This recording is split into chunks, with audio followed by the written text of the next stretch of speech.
cars, trucks, SUVs. Are you listening, man? Let Eastern Motors put you in a car today. Let Eastern Motors finance it all the way. Carmelo Anthony there, the Syracuse University commencement speaker this weekend.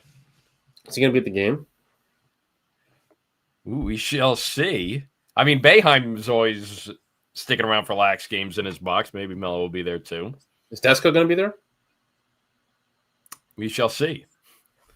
Welcome to the Cross Commission. Jake and I are here on a Friday evening. Get you set for the Saturday games in round one. Do a little preview, share our bracket picks. It's the most wonderful time of the year. It's true, best the most underrated 3 weeks in the sports calendar. The NCAA men's and women's lacrosse tournaments, most underrated tournaments around. I mean, obviously, they got to take up oxygen with the Stanley Cup playoffs and the NBA playoffs, which have been great. You got, all the racing going on with Indy 500 and Coke 600 and Monaco Grand Prix coming up. It's Memorial Day weekend's crowded, but, man, NCAA tournament always seems to satisfy when it comes to lax. 100%. Yeah, I mean, now you're just making me think. Imagine if we just did this in, if we started the tournament, Memorial Day weekend itself? Yeah, and then you only have to compete with the conference finals for basketball, which are every other day. And then you could finish it even before. I guess you'd be competing with the College World Series. At the baseball. Yeah, you got to probably shoehorn it in between the women's College World Series final and the men's College World Series final. That's probably the challenge. Just trying to thread that needle. This is an off-season pod, how we would, if we were the president of the commission to fix NCAA lacrosse, how would we change the calendar? I feel like we skirt around with this, a little bit every off season. Maybe there should just be a pod, just how would we change the calendar? I got some ideas. I think starting Memorial Day weekend will be great. Actually, I think that'd be really cool. Cam says spread out game times. It's interesting.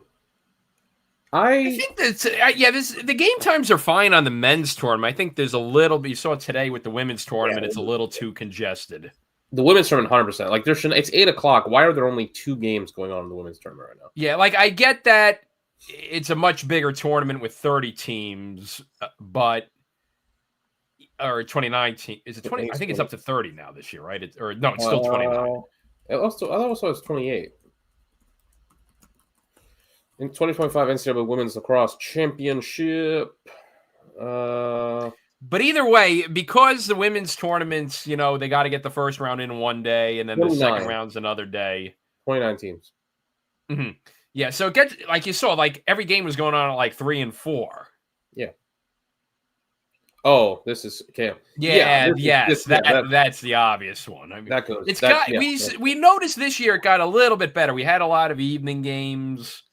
We're getting on the right track. Early season, though, it's too much. Early season, it's abominable. And again, I understand. It's all noon and 1 in the early season. No one wants to play an evening during February, which again, this gets to my point about, but what if you started the season during March and then you could play? No one has a problem usually with, unless you're in, the Northeast, which is fine. The Northeast teams can play at 12-1. And the teams it was a pretty cold winter this year, just across the board on the East Coast. But, Northeast teams can play in the afternoon, 12-1, and then teams down south can play 5 or 6, and you could spread out better. Whereas now, of course, nobody's going to. Everybody followed the Southern teams with this. The Southern teams started playing in February because it made sense. Of course, they could play in February. Now everyone plays in February. Now everyone plays in February 1st. No one does midweek games anymore. And yeah, it's just kind of. I mean, again, I was quick stick on Twitter put out the ratings for and granted, look, the ratings are pretty small, so some of this might just be statistical noise. But look, the highest viewed games were the Ivy League championship and the Big Ten championship and the Princeton Yale game from the last week of the regular season. The benefit of being bumped up to ESPN2. With That's that true. one, that's why. Yeah, that getting bumped to ESPN2 helped get that a big boost. Because now, especially now that bars count towards ratings, it's that's true. Yeah, but you having get ESPN2 on the channel at the Buffalo Wild Wings all day gets you ratings. You get more. I think you get more time slot opportunities later in the year when you're away from college basketball and all that. I think even though tournament game time is an interesting point too, playing later in the day do anything regarding the quarterfinals are usually kind of wedged in at 12 and 2:30. If you played it later in the day, what would that do? Final Four has been at noon or 1 on every for a while now. I think the only time they tried it was 2010, where they did it later. 2010, 11, they did and then they gave up with it. 4 o'clock, I want to say. Yeah, 2010 it was under the lights. 2010 the semifinals were the semifinals started at 4 or 5. So the second semifinal finished, both years finished under the lights. And 2010, especially that Duke Virginia game was a classic. But anyhow, yeah, good luck with that though. With as long as ESPN has the NBA and NHL rights on a Saturday night, I don't know. Yes, yeah, that's part of why they chose. Look, no one's airing a sporting event on noon on Memorial Day or 1 on Memorial Day, which is fair. But look, again, the further you go, the more opportunities you have, and people show up to the building. The better the weather is and things like that. I mean, look, Albany broke a playing round record this Wednesday. Ohio State's charging $200 for standing room tickets for Sunday. It's that. Yeah, that's the hottest ticket in town. What's the weather going to be like here? Actually, I think it originally looked rainy, but I think it's going to be okay. Yeah, I think the rain's clearing out quicker. Tomorrow you've got in Chapel Hill, you got Carolina and Richmond. Looks good for tomorrow, 72, overcast. So that's Duke as well. Yeah. Duke is at night. Durham looks, for now, good. So, 72, overcast. What else we got tomorrow? We got Princeton. Princeton and State College. Princeton looks sunny, high of 70. And State College, we have sunny, high of 69. So nice. Weather looks good for tomorrow. Cam just said weekend weather looks awesome. So it looks good. Hopefully that means first round is always not great crowd-wise because it's you've got graduations and you've got some kids coming and going off campus. So that's sometimes part of the challenge, first-round games, as far as crowds go. But hopefully you get some good. I expect Princeton will be pretty good, I imagine. Yeah, because Princeton, they don't end classes till a little later. Their graduation's not till June. Penn State should be good. Solid. Cornell should be rocking. I mean, that was the loudest I've heard the cough in a long while, that Ivy League championship game. Make it a Sunday nighter. That could be against Albany too. Yeah, you got Albany busting in down 88. That could be a loud one. What was the crowd number? Trying to see the crowd number for the Ivy League championship. Because I agree. Yeah, it was a good atmosphere. 1,644, which, I mean, at the cough of late is That was right about what they had for the Dartmouth game. The Albany game earlier this year was that was a Tuesday at 3:00. So like obviously nobody showed up. They don't have a number for the Penn game. What was the Princeton game? That was March 15th. The Princeton game was the high, the regular season when they had 2023. Yeah, the cough has kind of got hit by more than I think, because it's just Ithaca weather for 2 months of the year is pretty brutal. So yeah, hopefully that leads to a good one. Ohio State will be a sellout, and then UNC's got the more intimate. Yeah, UNC's got the more intimate environment too, so that should be a pretty good one. Maryland and Cuse or Maryland and Cuse. Yeah, I mean the dome should be. I'd expect 4,000 or 5,000 in the dome. I feel like that's the buzz has been back at the dome this year too with these games. Oh, 100%, 100%. And now you've got a home game against a team that Cuse lost to earlier in the year, so there's and this year especially you've got the possibility for some pretty insane quarterfinals. Yeah. I mean, obviously Ryan McDonald Day potentially at Hofstra on Saturday with Cuse and Princeton. Just Syracuse alone has not made it to Hofstra since 2009. What's the over/under on Syracuse at Hofstra? 10,000? I would say give it 8, maybe 8,500. What was it? What was the last time they were at Hofstra last year? 2009 was the last time they were at Hofstra. 2009 one is like one of the biggest quarterfinal crowds of all time because they played Maryland and it was Cornell, Princeton, and the other. Yeah, 2009 at Hofstra, I believe, is one of the biggest is Navy in 08 when they had Hopkins and Navy in Maryland and Virginia. Yeah, and then followed by 2014 the Notre Dame Albany one. Last year Hofstra had 9,000, and that was with Notre Dame, Georgetown, Duke, Maryland. Oh, then I'll go 10,000 if Cuse is in there. And they got Cornell in that too. Yeah, so okay, the biggest Hofstra attendances ever. 2014, 13,500. Everybody remembers that one. 2011, 13,400, which was Cornell, Virginia, and Denver Hopkins, Tierney. 99 at Hofstra had 12,289. That, I believe, was actually a Hofstra quarterfinal at home. I think in 99. 2009 at Hofstra had 11,259. I think that's the target. But you put Cuse and that wasn't. I remember that wasn't the greatest weather day either. No, yeah, it was raining. You put Cuse, Cornell, and Princeton with a potential kicker of Carolina. If Carolina's in it, you're really cooking with it. So yeah, I'm putting 11, and then the Annapolis. You got Maryland, so that's automatically Maryland could be in there.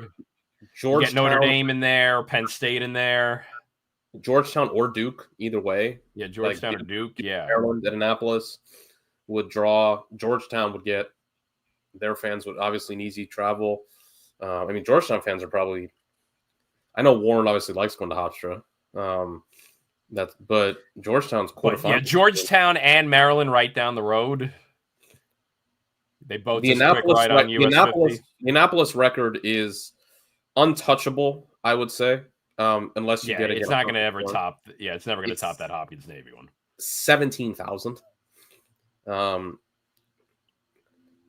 The other ones at Navy, 2012, 13,390. That was Maryland Hopkins. 2023. This is one we could look at. 13,354 at Navy in 2023, and that had Notre Dame. That had Hopkins, and you also had Penn State and Army. So you had the Army element. But I mean, if you got a Maryland Georgetown showdown or a Maryland Duke showdown, you throw in both rivalry games. Notre Dame, Penn State. Yeah, and you got Notre Dame, Penn State, even Ohio State, Penn State. As long as you have, if you have at least one of Penn State or Notre Dame, that's going to do big. If you get both, then you're really cooking. And honestly, like the floor at Navy when you just put a Maryland team involved is like 12,000. So I think we could be looking at two of the biggest quarterfinal crowds. If the weather holds up, cooperates, right matchups, I think you'd be looking at two of the biggest quarterfinal crowds we've had. Last year was only the 7th time that this is according to Patrick Stevens, only first time since 2017 that both quarterfinal sites got 9,000 plus was last year. So I think we're looking at some big ones quarterfinal wise this year. And that was with putting Maryland in the Hofstra bracket, but also they had Notre Dame, which was, kind of the Long Island team. Yes, and then you had Hopkins, Virginia, Towson was pretty big. And Cuse always travels okay to Towson. I've been to a couple Cuse ones at Towson. Denver's Denver. Yeah, Denver's Denver. So they showed out. They had a decent. I remember that. Yeah, they got a good crowd at Denver. Obviously, it's a big trip for them, but they get some good support. They have a passionate fan base. And then the Final Four, we'll see. The number last year was fine. I think everybody had some worry about.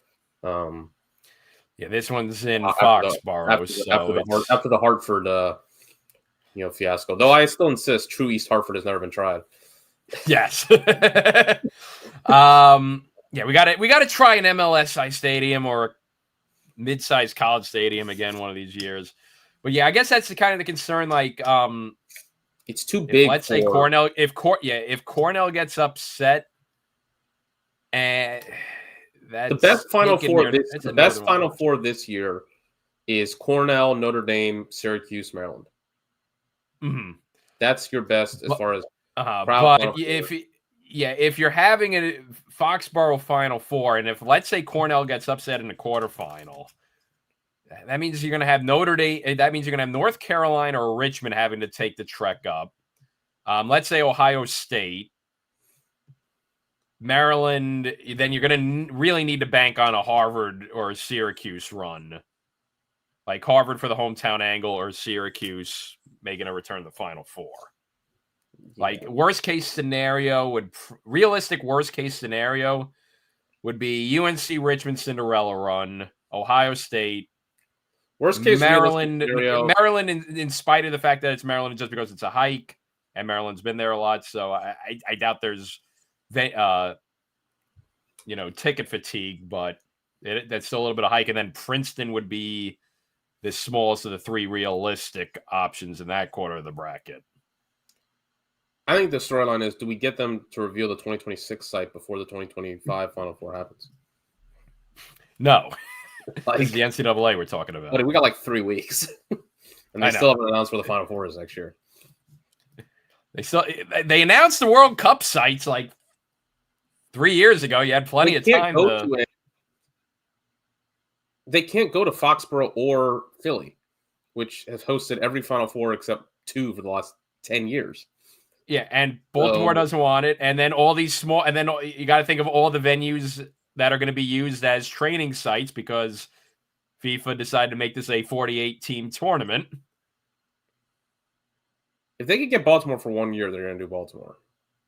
Obviously. I think that's probably the thing is like they're probably begging Baltimore to do it.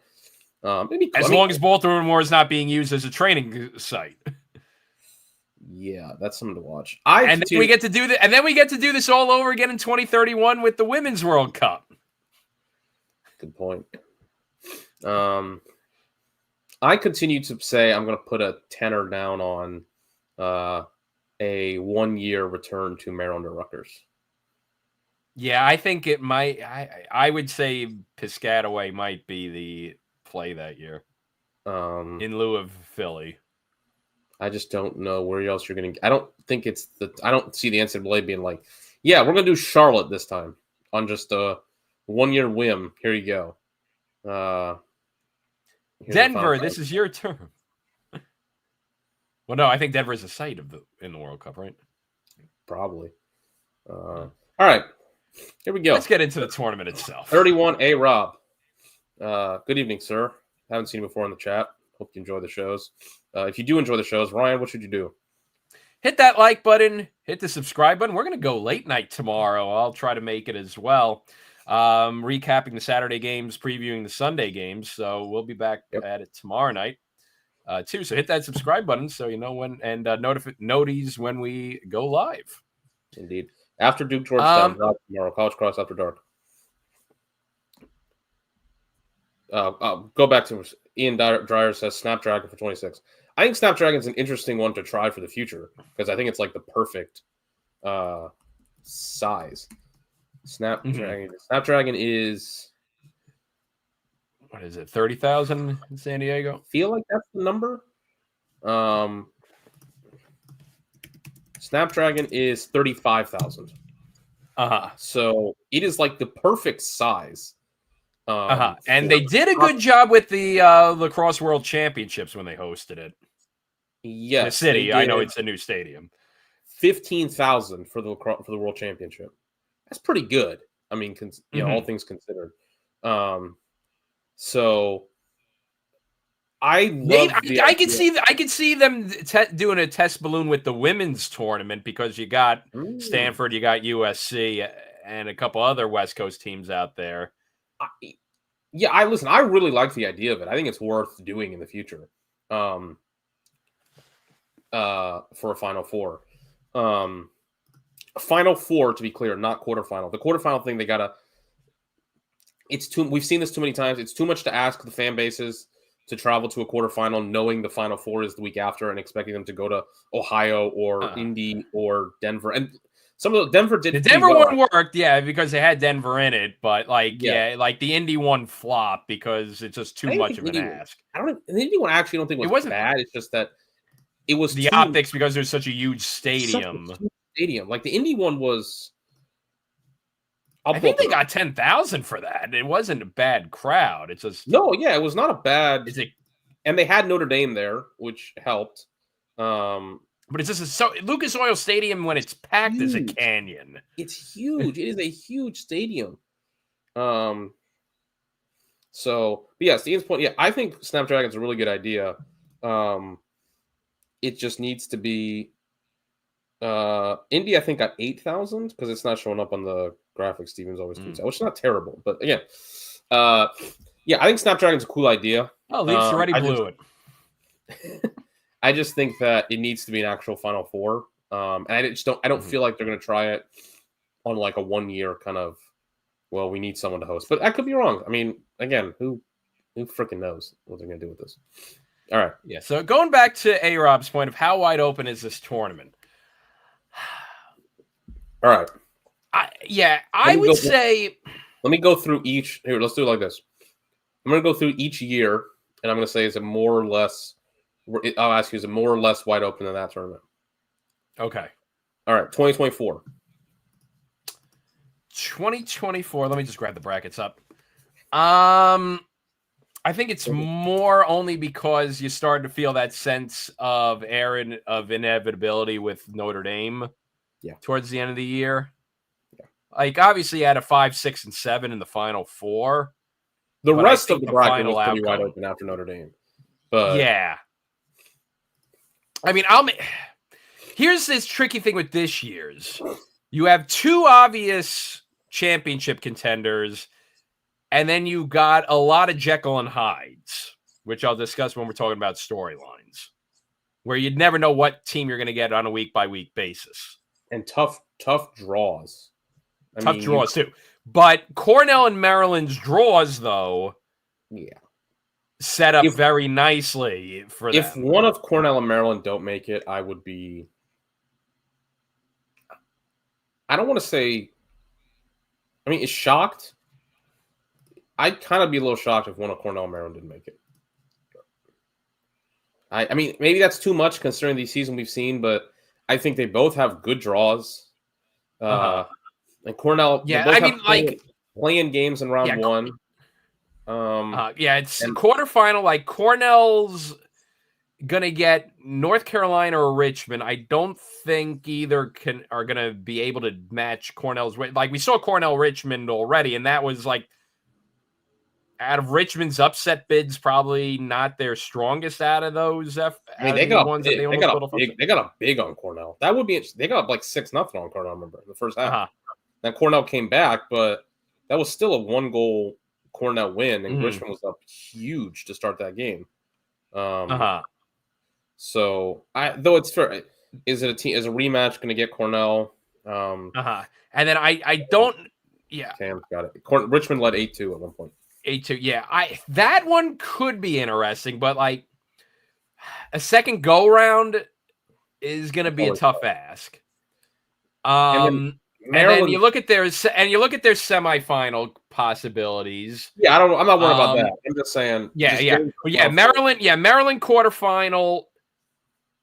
Duke's way too inconsistent, and Georgetown. If Maryland's defense against Georgetown, I know Georgetown's looked way better since then, but we're only a month removed from them putting up a 3 on Denver. Georgetown and Duke to me are just worse versions of Maryland.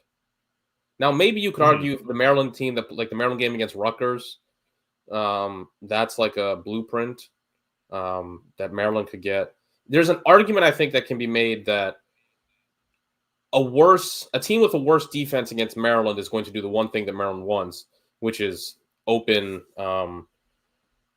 going to open the game up for Maryland's offense to score. And then Maryland's defense is going to be good either way. So there's an argument against that. I agree. A-Rob's not wrong. Duke's defense is fantastic. Yeah, Duke's got a great team. Yeah, the only thing that I'm giving pause with Maryland is, and I know you've been talking about this all year, is that there's some games where Maryland's offense just completely shuts down. Their defense shows up every game, Maryland's. And so that's an argument that's the only question I have with Maryland is and it's Maryland in May, so I don't think there's too much of a concern of getting them up. Also but if they get tripped, is it going to be in the quarterfinals where, look, Tillman with a week of prep in the tournament, this is the stat for you, is with what outside the loss, Tillman with 1 week of prep in the tournament is I'm trying to do the instant math in my head. Is 29-5. There you go. And AFL has and 10-1 in the quarterfinals, and we all know the one. But on a week of prep, the only years they've lost is 2013 to Rob Pennell, 2014 to Notre Dame in the Final Four, 2019 to UVA in the quarterfinals, and so actually it's 4 losses, I think, because then it's 23 to Army. 23 to Army, and the first round. In like 9 of their tournaments, they've not lost on a week. They've not lost on how many? 8, I guess. Because that's how many times they made the championship game. They have not lost on a week of prep. That's a tough thing. And then their semifinal if they set up. Oh yes, this Syracuse hasn't beat them yet. That's the one I missed. Duke in the Final Four in 2018. Yes. But then you look at their semifinal. I know you're saying don't jump ahead, but you look at their semifinal potentials. Syracuse hasn't beaten them since the first year of the Obama administration. Princeton hasn't beaten them since the Bush administration. And Maryland's tended to dominate the Towson rivalry. When's the last time Towson's beaten Maryland? I mean, they've only played like twice in the Tillman era. So okay, so that's been a long, long while. And Maryland against Harvard, where it's Tillman against his old program. I agree. I'm not going to I mean, look, I think Cornell, Maryland is going to be a very popular championship pick. I don't disagree with it. I just think that the semifinals are going to pose different challenges for either of them. It could be Cornell could play. I mean, Cornell against Penn State in a rematch obviously be interesting. Ohio State's playing great lacrosse. Notre Dame, if they could get back to another Final Four, going for the three-peat, that would be a challenge. For Maryland, obviously they have the head-to-head advantages over Syracuse and Princeton, but those are 2 very, very good teams. But at least just as far as the quarterfinal goes, I think that it shapes up. Yeah, they got some good draws.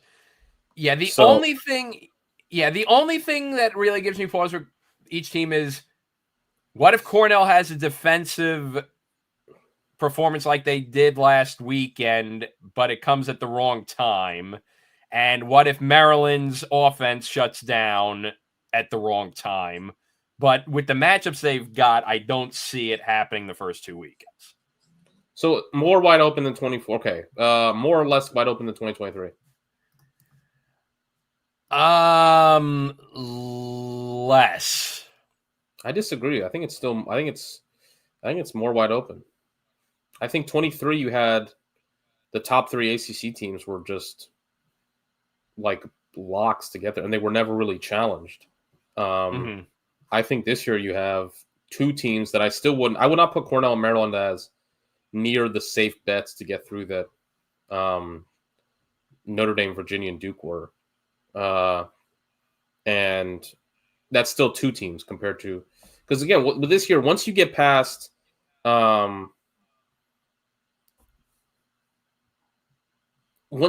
like the top 2 seeds, there's difficult matchups either immediately or looming. Like Princeton as a 3 playing Syracuse in the quarterfinal would be. I mean, I'd be fascinated to see what the line would be on that game. I mean, and you look at Ohio State's path. They got a quarterfinal worthy game in the first round with Notre Dame. Final 4 worthy game. They've got a semifinal worthy game against Penn State in the quarterfinal looming. Yeah. And then if you're Penn State, there you go. I mean, you got to play Colgate, who upset you last year, and that 10-man ride. I think that's actually, and we can talk when we get to that game. I think it's actually unfortunately like the worst matchup Colgate could have got. But Penn State would have to play Ohio State again in the quarterfinal, which that's obviously difficult.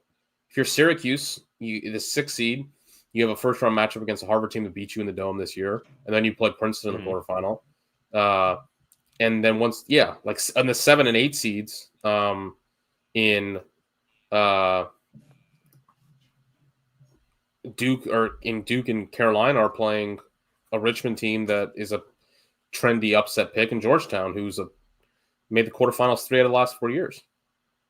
So I think that's the big thing is seeds 3 through 8 have gigantic paths that they have to take. Yeah, it could be wild. So I think it's more wide open than 23. All right, I think it's an easy one. More wide open than 2022 or less. Yes. Yeah, like Maryland 22. Now, again, the rest of the bracket after Maryland that year got crazy. Georgetown lost to Delaware. Rutgers was the 6th and made the Final 4. So 21, more or less wide open than 21. More. That was Chalk City. That was the ACC year, and then Maryland. This is an interesting one. More or less wide open than 2019. Ooh. I mean, 19 was all over the place. I don't think there's any team in 19. I don't think there's any team in 19 as good as Penn State was that year. I don't think there's any team this year as good as Penn State was in 19. And then is there any team like Yale that had the just weapon X of TD to wield throughout the tournament? I would say no. So I think it's more wide open than 19. All right. This is one. I think it's less wide open than 2018 was. Because 2018 did. This is what's tricky about 2018. 2018 did have the top 4 seeds all make the Final 4. I don't think that's going to happen this year. But the top 2 seeds were Maryland and Albany, who peaked early in the season. Like they were 1 and 2 for months and months and months. And they clearly peaked in like the middle of March or early April. I remember Yale like dominated Albany in early April, and that was the game where it's like, oh, Yale's for real. And that year it was Duke and Yale playing the Final 4, and they were the 3 and 4 seeds. In hindsight, again, those were the 2 best teams. But I think that it's I think that the top 2 seeds in Cornell and Maryland this year are probably stronger than the top 2 seeds were that year in Maryland and Albany. So that's only why I'll say maybe you could argue it's more wide open. After that, I think you got to go to, maybe 2013, the infamous kind of year. Now, that's like the most wide open tournament ever. Duke wins it. Duke wins it as a 7 seed. Syracuse almost lost in the quarterfinals to Yale that year. So either way, I think the answer is to A-Rod, how wide open is the tournament? I believe it's one of the 2 or 3 most wide open tournaments in the last 15 years. 2011 is also a insane tournament. Yeah. Maryland and Virginia play as a 6 seed, and there were unseeded. Yeah, 6 and unseeded. The highest seeded team to make the Final Four. The lowest seeded team to make the Final Four that year was Duke, who was a 4 or a 5. It's the only year where none of the top. I'm pretty sure it's the only year where none of the top 3 seeds made the championship weekend. Possible. Syracuse lost. Hopkins lost, and Cornell lost to Virginia in Hofstra, for what it's worth. It's the last time an Ivy League team was a top 2 seed. This is the first time an Ivy League team is the top seed since Princeton in the 90s.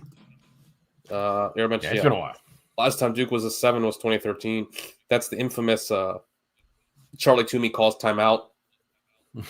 And it changed all of history. I mean, literally. Because Loyola had that. Yeah, Loyola had that one.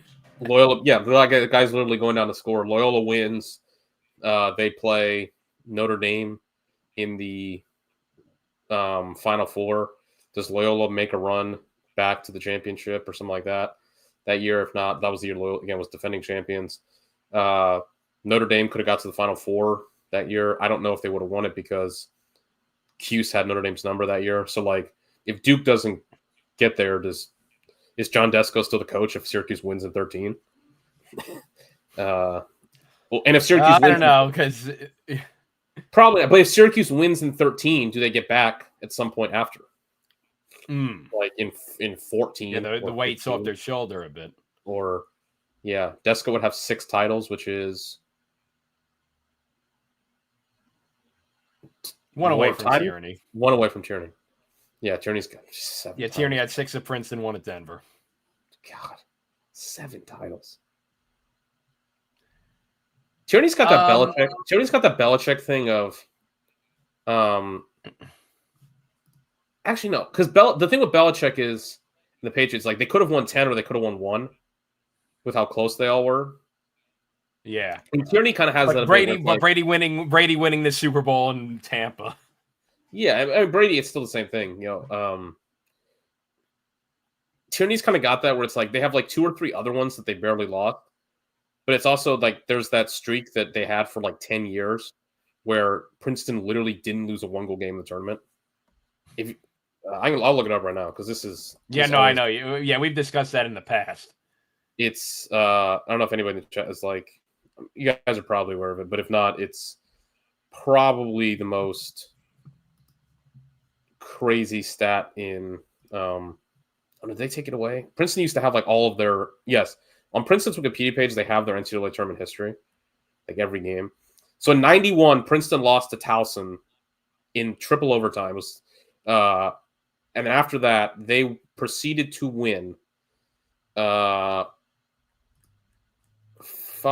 6, 7, 8, 9, 10, 11, 12. They won 12 consecutive 1-goal games from 92 to 02, including 1, 2, 3, 4, 5 overtime games until they lost to Cuse in 02, 13-12 in the championship game. Just like 90, 94 is the most. Oh no, they beat Hopkins 12-11 in overtime. They beat Virginia 9-8 in overtime to win the title. 2001, this is it. They beat Loyola 8-7 in the quarterfinals, Towson 12-11 in the Final Four, and Cuse 10-9 in overtime. I mean, it's like Princeton could have had no titles with just if you just flip. No, I mean that's not like they blew out Maryland, a couple times in the championship, but it's no one just. And look, you could say they were clutch. I mean, that's true. They were definitely clutch. I love some of these notes. First NCAA championship for Princeton, 92. Justin Tortolani becomes Princeton all-time leading goal scorer with game winner against Maryland. Tierney found to have been excessively verbal with the referees by the NCAA, which reprimanded him. This was in 1992. 1992. He would go on to do this for 30 more years. Without much reprimandation. Oh, man. Oh, man. All right, so we covered the. Let's take a look at. We covered the storylines enough. I think in terms of storylines to watch too. I think what I'm watching, like from a bird's eye view of conferences, two conferences in particular. Ivy League is going to be what it is with Cornell, Princeton, and Harvard. You know what you're getting with them. The thing that's going to be interesting to see is the trends with the ACC and Big Ten. With the ACC, it's what the hell team is going to show up out of their bunch. Yeah. Are you getting the Duke team that's just stifling and shutting down teams and blowing teams out? Or are you getting the one that puts us around and loses? Are you getting the UNC team that can score at will with their offense, or the one that can't put the ball on cage if they were trying to shoot a basketball out of a boat and trying to hit water? Are you going to get the Syracuse team that puts up 18, or are you going to get the Syracuse team that's going to put up 7? And likewise, you're going to get the Syracuse team who's playing with an edge and it working, or are you getting the Syracuse team with an edge that's committing too many penalties? And the big one is, what the hell Notre Dame team are you going to get? Because there's some stretches where they look like they're a three-peat contender, and then there's others where they go, and in the same game, they could go. Yes. Yeah, they could go 45 minutes with scoring 2 goals, and then in the same game have a quarter where they put up 8. And that's basically been their team for the last month. Is they're going to either score 8 goals in a quarter and win the game, and they're going to score 1 goal and a half. So what the hell are these ACC teams going to do? The other question is, the Big Ten this year has been all about the defenses. How's that going to look against other conferences now that it's money time? Because does the trend towards the defenses stick? Or are they going to, or is it going to be an issue now that if they're not playing a low scoring game, can they keep up with their opponent? So I think or does it help their offenses? Maybe. Yeah, that's definitely what Maryland felt last year, that the best thing to happen to them was not having to play Big Ten teams on defense. It actually helped their offense. That it was the Big Ten. So there's no transition in the Big Ten. It's half court all the time. If there's actually open field, can they? Is that going to help them? Yeah. So I think the bird's eye view is, I know we always make everything into an ACC versus Big Ten measuring contest, but both conferences have had an identity this year. The ACC's Jekyll and Hyde, and the Big Ten's all about defense. Yeah, and the Ivy League team's a bit more balanced, but they're all about offense. That's going to be the interesting thing with it. And they're all about offense. I mean, there's definitely. That's part of the KM kind of referred to this with Cornell. I think Cornell's fantastic. I do think the best team in the country, and Princeton kind of similar. I think Quint pointed this out in his preview, is these teams have looked better on like Princeton's shown some improvements defensively. Cornell has at times played better defense. Is that just, what do we make of that? Like, is that just a kind of opponent thing? Or have they really made these improvements? And like some of these, even the offenses, what happens for these teams' offenses if they do get stuck in a 10-9 type of game? Oh my God, the Leafs are losing. So I think it's those are. I think you're right. I think these are the interesting questions to, and I'll kind of go with I'll sign up with this point. I said this on the show with Safe on Sunday night. I think in the past couple of years, this NCAA tournament has been a strength. It's been like a strength tournament. The winners ride their best player. Notre Dame rode the Kavanaughs to championships. You think back 2023, the way their offense was able to perform in so many clutch situations. Virginia in 2021 rode Connor Schellenberger to an NCAA title with how fantastic he was.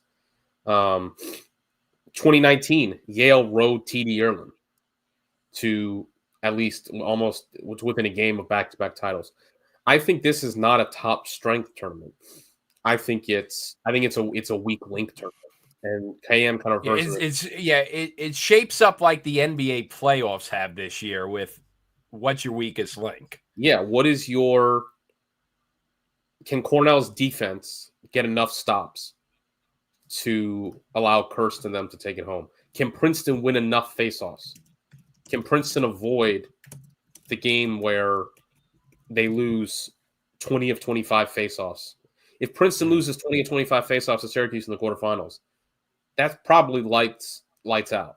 But if Maryland's in a game where the other team is putting up 12, 13 goals, can their offense keep up? Precisely. Can Notre Dame's offense avoid these half-long scoring droughts? Yeah, where they go to sleep. Carolina. Carolina, if Duffy and Petramala aren't hitting the cage, where are the goals coming from? Exactly. So that's, I think, the story. Hughes, can the composure, can the responding to adversity, can that come through? So that's, I think, the story. It's less like Cornell's got CJ Kirst, and could CJ Kirst carry Cornell all the way? Maybe. But there's probably going to be a game in which Cornell's defense is going to have to make stops. Can they do it? And so, but I think just to segue into our most intriguing players, I know it's the obvious one, but I think it's got to be CJ Kirst with Cornell, because you look at when Cornell makes a deep run, their superstar players are the ones that lift them. It was Max Theobald in 2009. It was Rob Pennell in 2013. It's their big-time guys that show up. It was Jeff Teed in 2022. T wasn't Cornell. It was Kirst. Oh, that's right. It was Kirst. Okay. Yeah, it was Kirst in 22. I'm sorry. Yeah, I was thinking it's Teed before the pandemic. But when Cornell makes deep runs, it's off the backs of their superstar players. CJ Kirst is looking like a walk-in for the Tuarton. Yeah, easy. Can he replicate what Theobald did in 2009, what Pennell did in 2013, and take it that as we like to say, the next step to greatness to the national title? Because I think if Kirst is Kirst and does what we've seen out of Cornell legends before, this might be the most legendary of them all. Oh, yeah. You can make an argument, and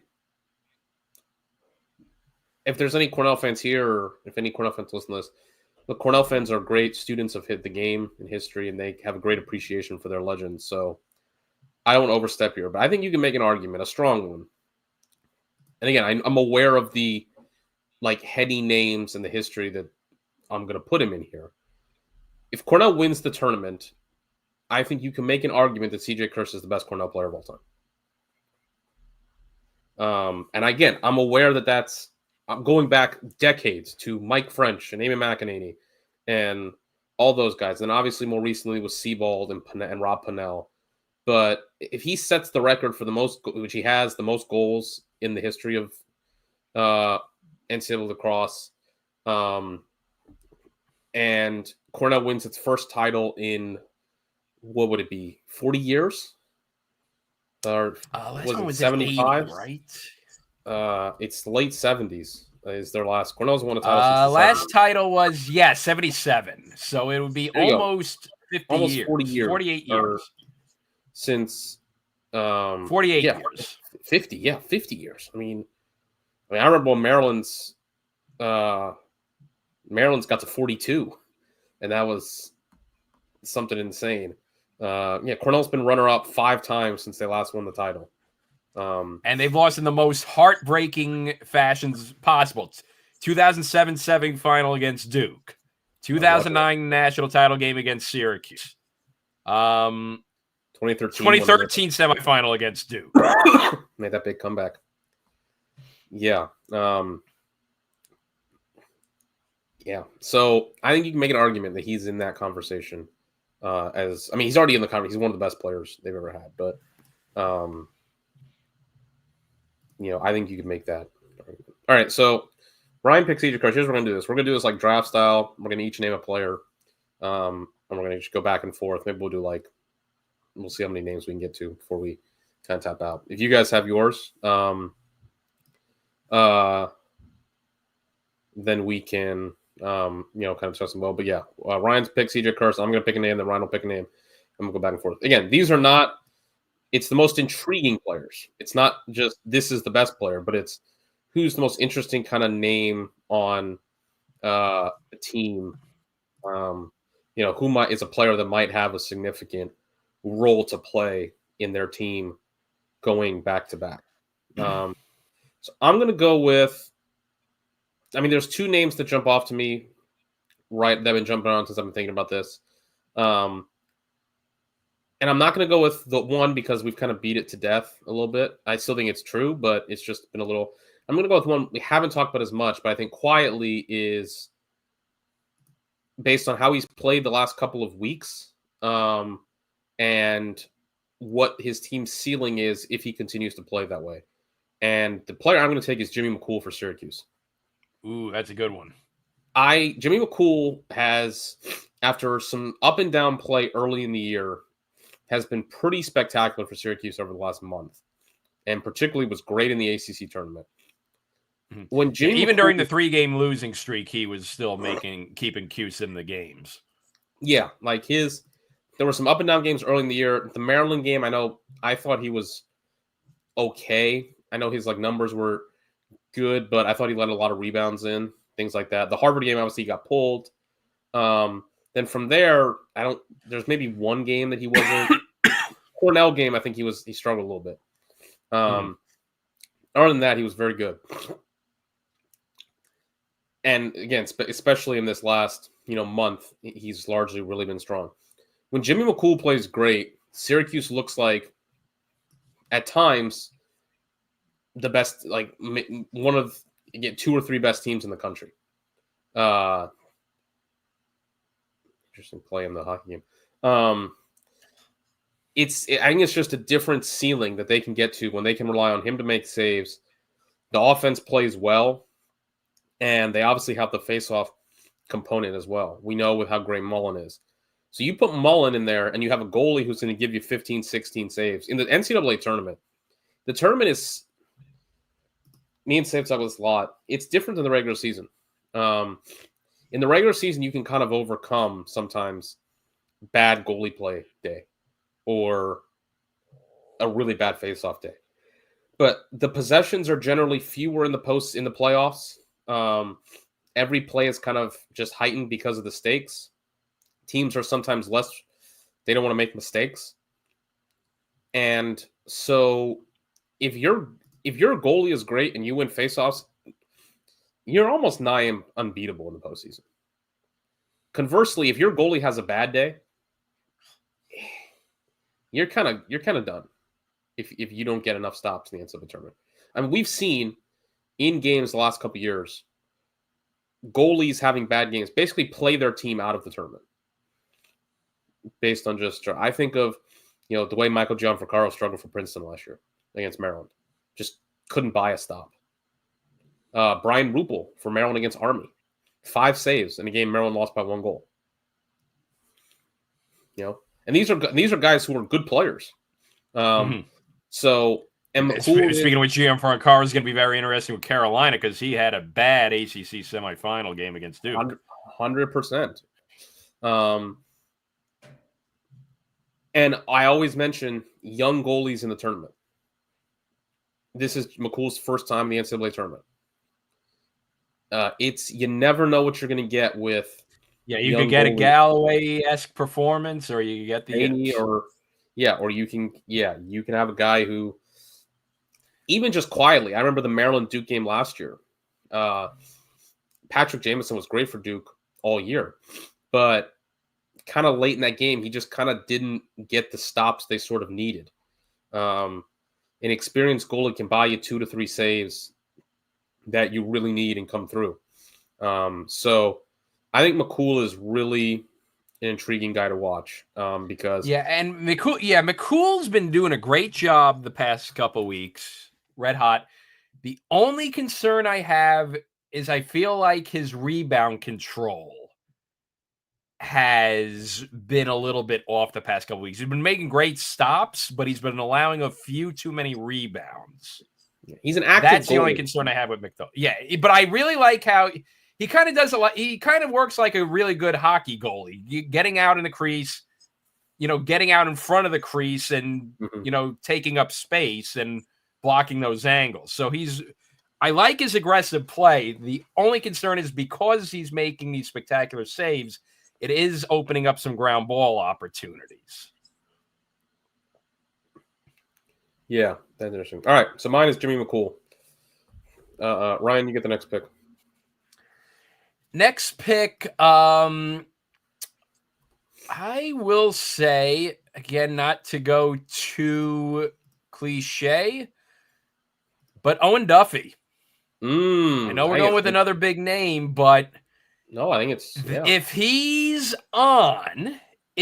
closer to 100% healthy than he has been, his health is improving, and if he can get the ball on cage, that changes the equation of UNC's season from a first-round exit to a Final Four Cinderella run in a hurry. Because when he's hitting the cage, he's lethal. He can get you an 8-goal game in a flash if he's on, and if he's on early. But if he's shooting 8% from the field, that's going to limit the ceiling of how much the Carolina can score. And I feel like there's some games where he's starts off too slow. He's getting shots off, but they're not getting on cage. And those are the games where Carolina is falling into holes that they can't come back from. Yeah, his health is, I think, probably the biggest story of the first round. If he's not at 100%, I mean, I don't know if he is at 100%. Him not being 100% may just be inevitability. It's to what extent he's at 100%. I mean, there's games where we've seen. I mean, if he's at least can be active and involved in and at least threaten the other team and make opponents respect him, that's where you get, kind of it frees up Petro to have the kind of game he did against Cuse. But if you see the game against Duke, or both games really against Duke, or the second half against Notre Dame, where he kind of struggles to get involved because of the injury, and he's just, because that's the thing with Duffy. And you mentioned shoots 59% of his shots on goal. It's a good number, but only shoots 27% for Duffy. For a guy who plays the way the game he does, you'd want that to be higher. If he's out of the game, who does Carolina turn to? Because Petro's not going to really create for himself. You've got Ty English with 20 goals. But then after that, only 2 other guys with 10 goals for Carolina.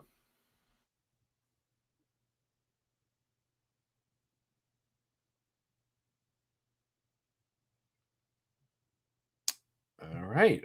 So Jake, I think we're doing you get to pick another one.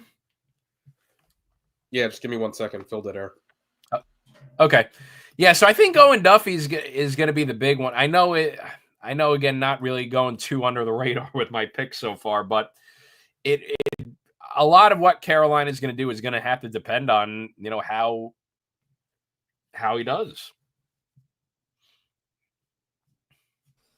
Yeah, I agree. And, only 2 other guys after that. Levy's got 13 goals. Mattin's got 14 goals. So they play a lot of guys, but are there any guys who can really make a big impact? I think is the story in that first round game. I'm going to go with, all right, this seems like the easy one. I'm going to say Andrew McMeekin for Princeton.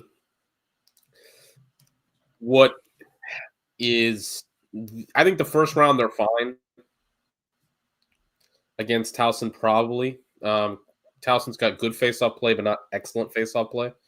So I think that they'll probably find that one. But the quarterfinal against Cuse is like kind of staring you right in the face of what against an elite face-off guy, what can he muster? Now, look, we've seen Princeton lose games where they've been dominant on face-offs this year, but again, the tournament's different.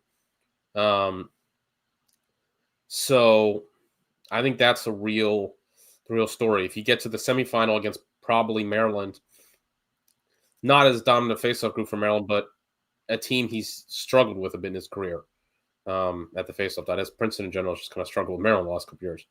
And then a championship, if they even got there, we kind of saw it against Cornell, potentially, or Notre Dame. With any team in that kind of upper quadrant's got some great face-off guys. So, except maybe Ohio State. So I think that's the obvious. I think that's the obvious story, I would say. I mean, coming up for Princeton. Yeah, I mean, he has looked better in recent weeks, for what it's worth. And he was looking good for the first 2.5 quarters against Cornell, but then it started falling apart again when Cornell went on that run. And that's another one of these.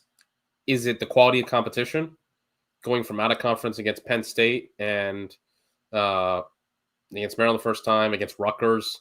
Palato's a great face-off guy. Carolina with Brady Wambach. Is it just the competition changing, or is it has he actually been improved? Who knows? Look, and face-offs are a confidence thing too, to a degree. Like that's just him being able to win. It still matters. It's because it still tells him that he can, get on a roll and go. I think it's just Princeton's ceiling, if they do win face-offs, can be terrifying. We saw it in the Cornell game, where when they win it, they just put up like a 7. What was it? An 8-1 run, where they went from being down 7-4 to like up 12-8. What Princeton can do with that offense when they win faceoffs is so terrifying to consider. That could they make the Final Four anyway with him not playing great? Yes, I do. I kind of leaning that way. But if he plays really well, they could win the national championship.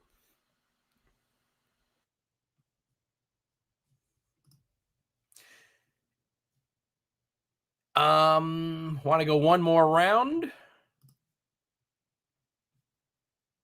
Yeah, of players. How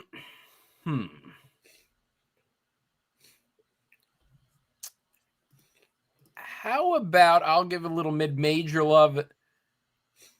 How about Aiden Carroll for Georgetown? 66 points. Not really a mid-major, but fair. Yeah. Georgetown's a weird case. But I say Aiden Carroll, 66 points on the season. Quietly putting up some numbers. If he gets hot against Duke, and then if he's able to figure something out in a potential quarterfinal against Maryland, we'll get into the intriguing teams in a moment, but he might be the one that mixes the drink for the Hoyas in terms of pulling off some upsets this tournament. Going to be a tough matchup for him. Against Duke, he's got Charlie Johnson, and against Maryland, he would have Will Schaller. So But yeah, I think there's definitely some guys in the Hoyas. That offense just started to come around. They've got some young guys too. Jack Ransom as a finisher, 29 goals. Who's this guy? Lucas Dudemain, who really played great in the Big East tournament. So they got an interesting mix there, the Hoyas offensively, and they do seem to have been playing better. But yeah, Carroll's the guy who's got that always kind of becomes the issue for them, is in these NCAA tournaments, is these just kind of high-end matchups at sort of the top end of it. Offensively, at times, an inability to win matchups against the elite pool. If you just consider Georgetown's quarterfinal opponents, Virginia in 21 won the title. Virginia in 23 made the Final Four. Notre Dame in 24 won the title. Tough, but that's kind of been the story, is these sort of big high-end matchups. Couldn't defend Schellenberger in 21. So I think that's an interesting one. I'll go my last one. There's a couple of ways I could have gone with this, but I'm going to cheat a little bit and go with like two guys. That's fine. But yeah, I'm going to say Eric Spanos or Braden Erksa for Maryland. I think this is kind of like the story with Maryland for this tournament is Maryland probably doesn't have a top 10 attackman in the country. So like first, second, third team All-American. That's your top 9 attackmen in the country. I don't think Maryland has a guy who's on there. I thought there was periods of time during the season where Eric Spanos played like that. Now this is sort of I thought before Big Ten play, Eric Spanos, like our midseason All-American team, I think I had Spanos as a third team All-American. I thought he was playing like a top 10 attackman. Is he still that player and just going in Big Ten play? Like everything just kind of grinded to a halt. I thought Braden Erksa at times during Big Ten play was very good for Maryland, played some of the best lacrosse of his career. Is that a potential sign, portend good things? Maryland's got good depth offensively. They got a solid second midfield line that's produced generally decent clip, and they've got 6 guys on offense who are all near 30 points. So that's good. But can you win a title without one truly elite guy? I've had this kind of loaded for a while. I don't know if I've shared it on air. Maryland at times gives me the vibe of 2012 Loyola. A terrific defensive team, great rope unit in the middle of the field that when they need to run, they can run. Loyola Loyola had some very good players on that team offensively, but it wasn't until the tournament when Lusby just broke out. And he had, I think, at the time set the record for most goals in the tournament, that it really just took the top off. Can Maryland have one guy who breaks out and takes the top off? If they do, I think they win the title. If not, I think they're kind of at risk of what we talked about, of maybe one team just outscores them.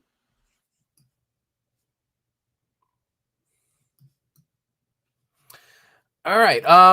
Let's continue the convo with intriguing teams. How about for this segment, we do one seeded team, one unseeded team that tickles our fancy heading into the NCAA tournament. I'll start with I'll want to start with the unseeded teams first. Sure. Okay. I'm gonna say Georgetown. Ooh. Because pressure's kind of off of them, with the expectations a little bit off. And you think in recent history, think of 2022 Rutgers.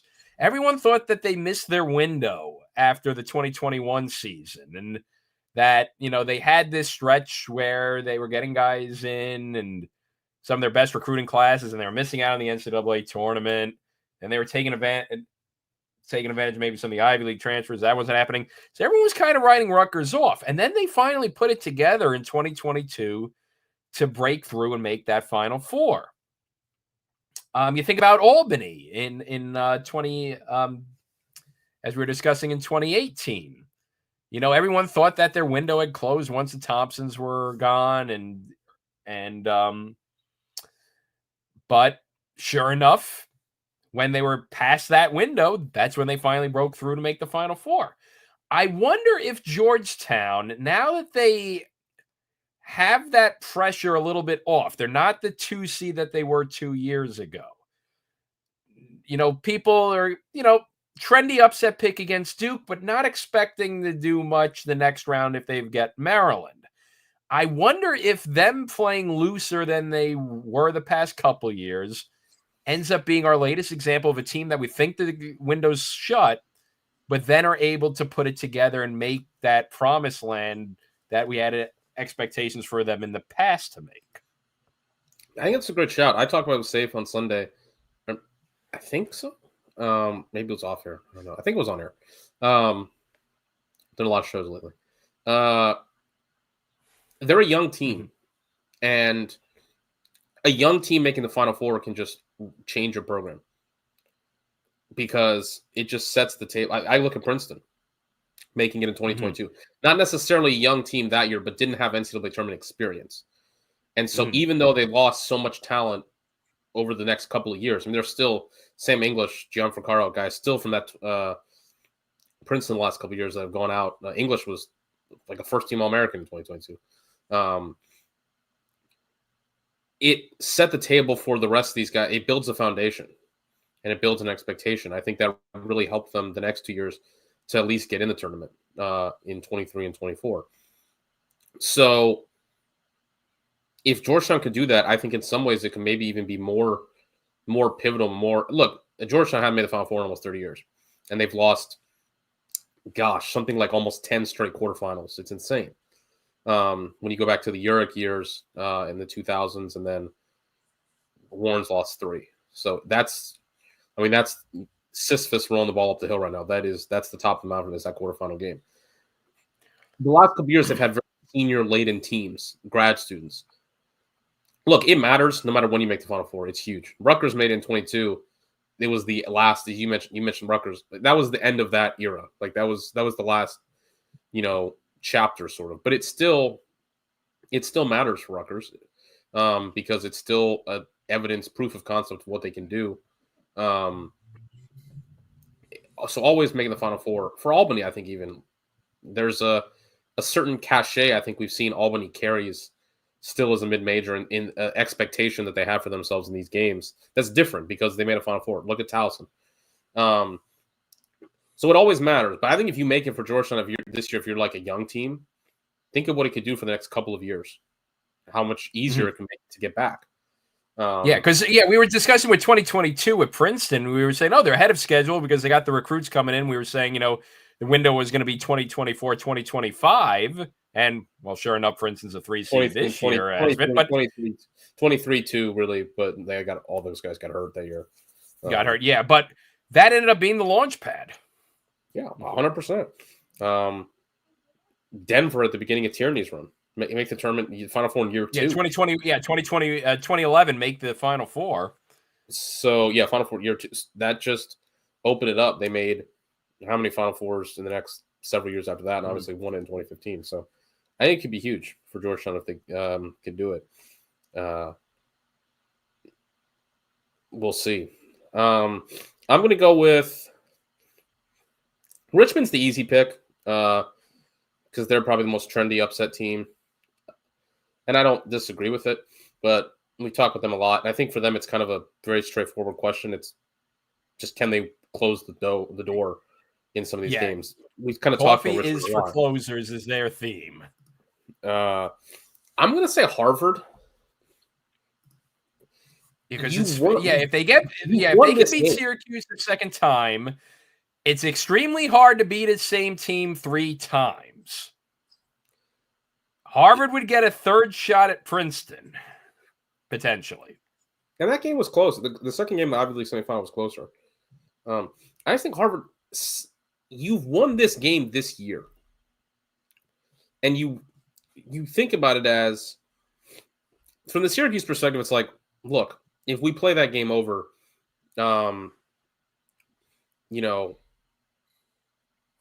Mark against point, Notre Dame potentially. Yeah, that's fair.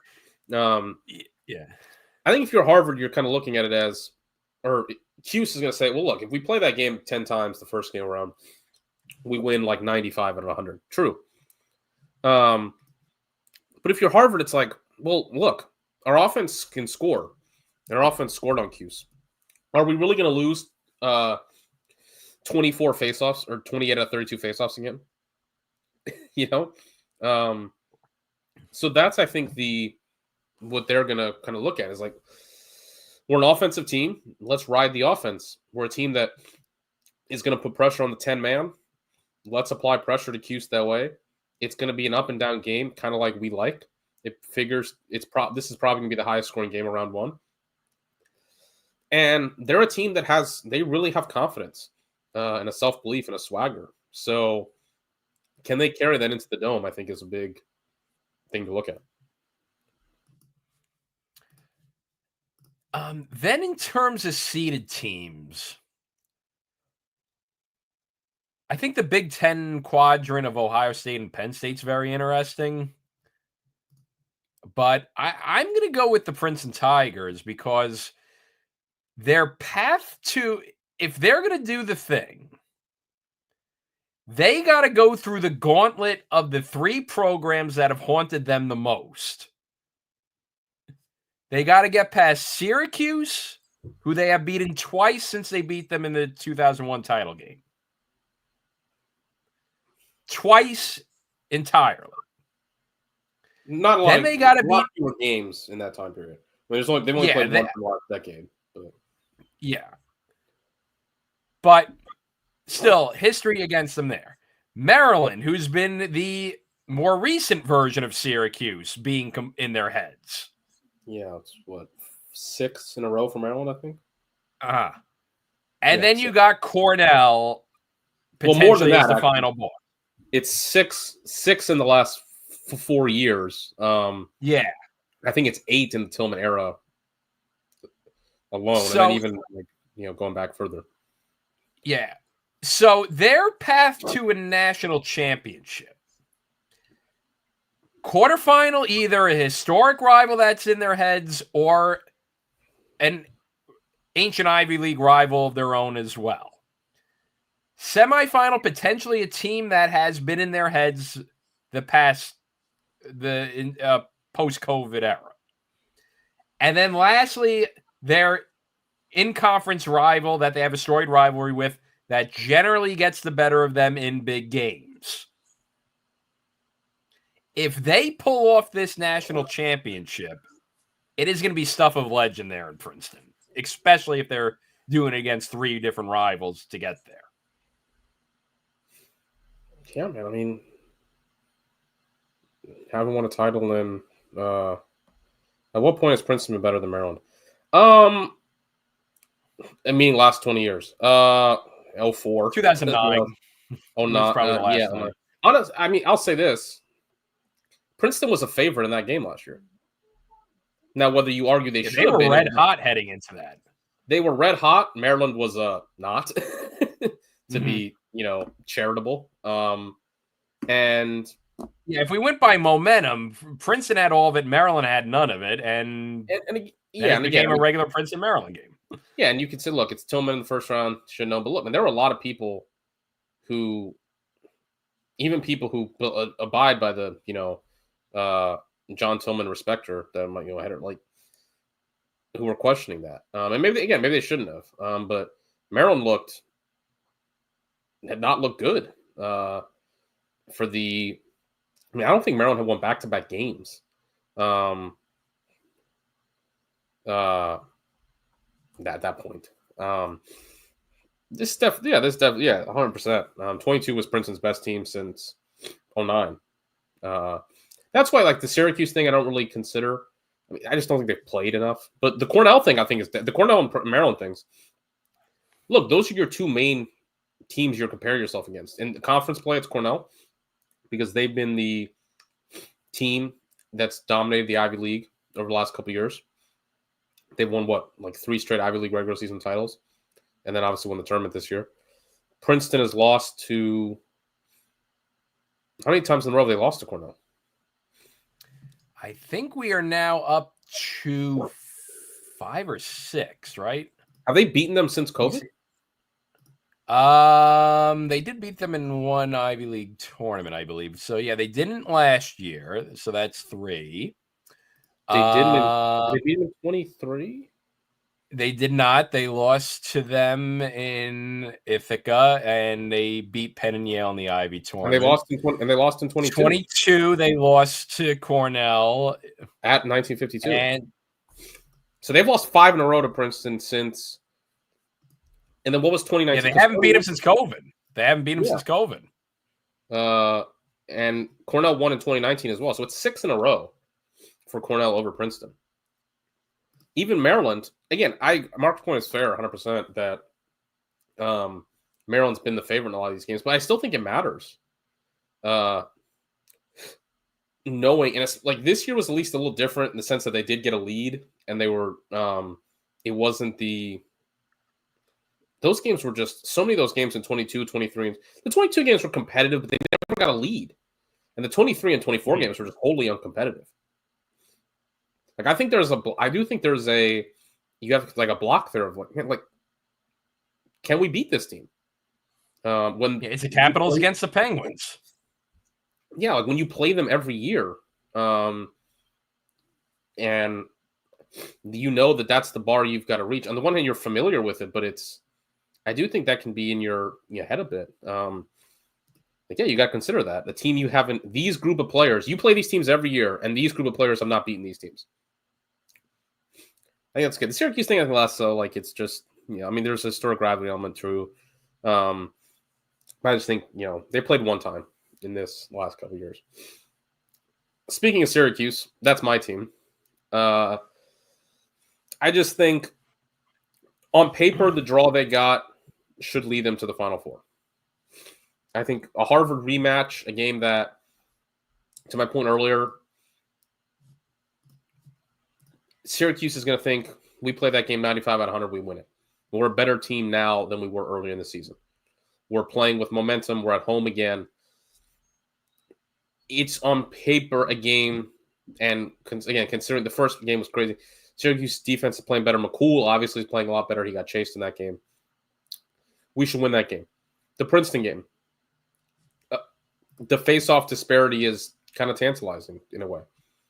The advantage they could get at the face-off dot in that game. Yeah, and if they get Towson, they already beat Towson. Yeah, like that's a fantastic matchup for Syracuse. We've seen the last couple of years. So, I mean, if you're considering the team Syracuse could have got. Yeah, they avoid the one I was fearing the most was going to Penn State and Happy Valley. Oh, I mean, yeah. Well, I mean, since they got a seed, yeah, it's different. But yeah, I mean, if you were in that 5 spot, you would have to. Ohio State, that could be tricky. Just with the defense, Ohio State, FIOC, physical game. What could that do with the things like that? If you had to play Notre Dame again, potentially, I mean, I think Cuse fans would probably feel good about that. I mean, just with this, but there's also, as you mentioned, having to beat a team 3 times, Notre Dame in the tournament 3 times a year. Yep. I think this is the matchup. You avoid Maryland in Annapolis in the quarterfinal. Yeah, like you're in the great spot here, but it's between the head. Yeah, like it's a big spot. Can the team meet the moment? Can they compose it? Composure, adversity that you face in the quarterfinals. They had so many chances to get back in that Denver game last year, and it just felt like they were tight. Can you not be tight this year in the same spot, including with at Hofstra, probably with a home field advantage? Yeah, because I think there's times where Syracuse's composure looks like it's the best it's been in a long, long time, where they play with that swagger and confidence. But then you have stretches where the confidence is not there at all. The effort's there, but the confidence isn't, and the composure isn't, where they're taking too many bad penalties. They're playing on an edge, and that edge is doing them well with their defense. It's a much improved defense, but they got to be smart about it. They can't be – there's too many opportunities, and you saw it in the ACC tournament too, where they're going 2 men down. They're compounding penalties. There's a flag down, and then they take another penalty. Compounding mistakes. Or they're getting in these post-whistle scrums where they end up getting multiple penalties compared to one on the other team. So they got to watch themselves a bit with that. But if they do that, I think playing with that aggression will serve them well as long as they're smart with it. And even I think also we talk about a lot of things. I think with Syracuse is just some of the people in the chat this year mentioned, and Gil's mentioned a lot. They're just kind of like a hot and cold team a bit. And so we kind of change our opinions just based on what version we get. Well, this was a debate I saw on Twitter. I think Terry Floyd kind of brought up. Can you really peak in the last week of the season and carry it through all the way? Now, Notre Dame did. We saw Notre Dame in the ACC tournament last year just portended what they were going to carry through. But that was a Notre Dame team that was fantastic. If you're Cuse, can you carry this great, 2-3 weeks is about the best we see from them, and then it's 2-3 weeks of bad. Can you carry 2-3 weeks into a quarterfinal or a Final Four? I mean, if you get to the Final Four at that point, different story. It kind of resets a little bit, but can you carry this through a couple weeks, or do you get the win over Harvard, play great, and then you go to Princeton and you're flat again? I think that's can they continue this? Can they handle success? Is I think kind of the story with this team.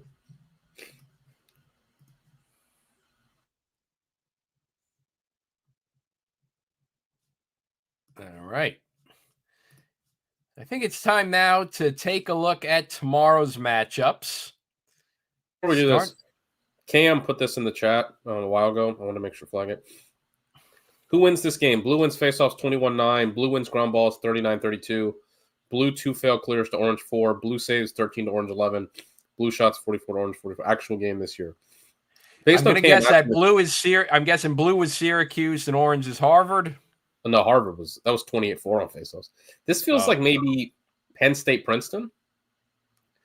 The game they played in the bubble. Potentially, I want to say. Name the game. Nope.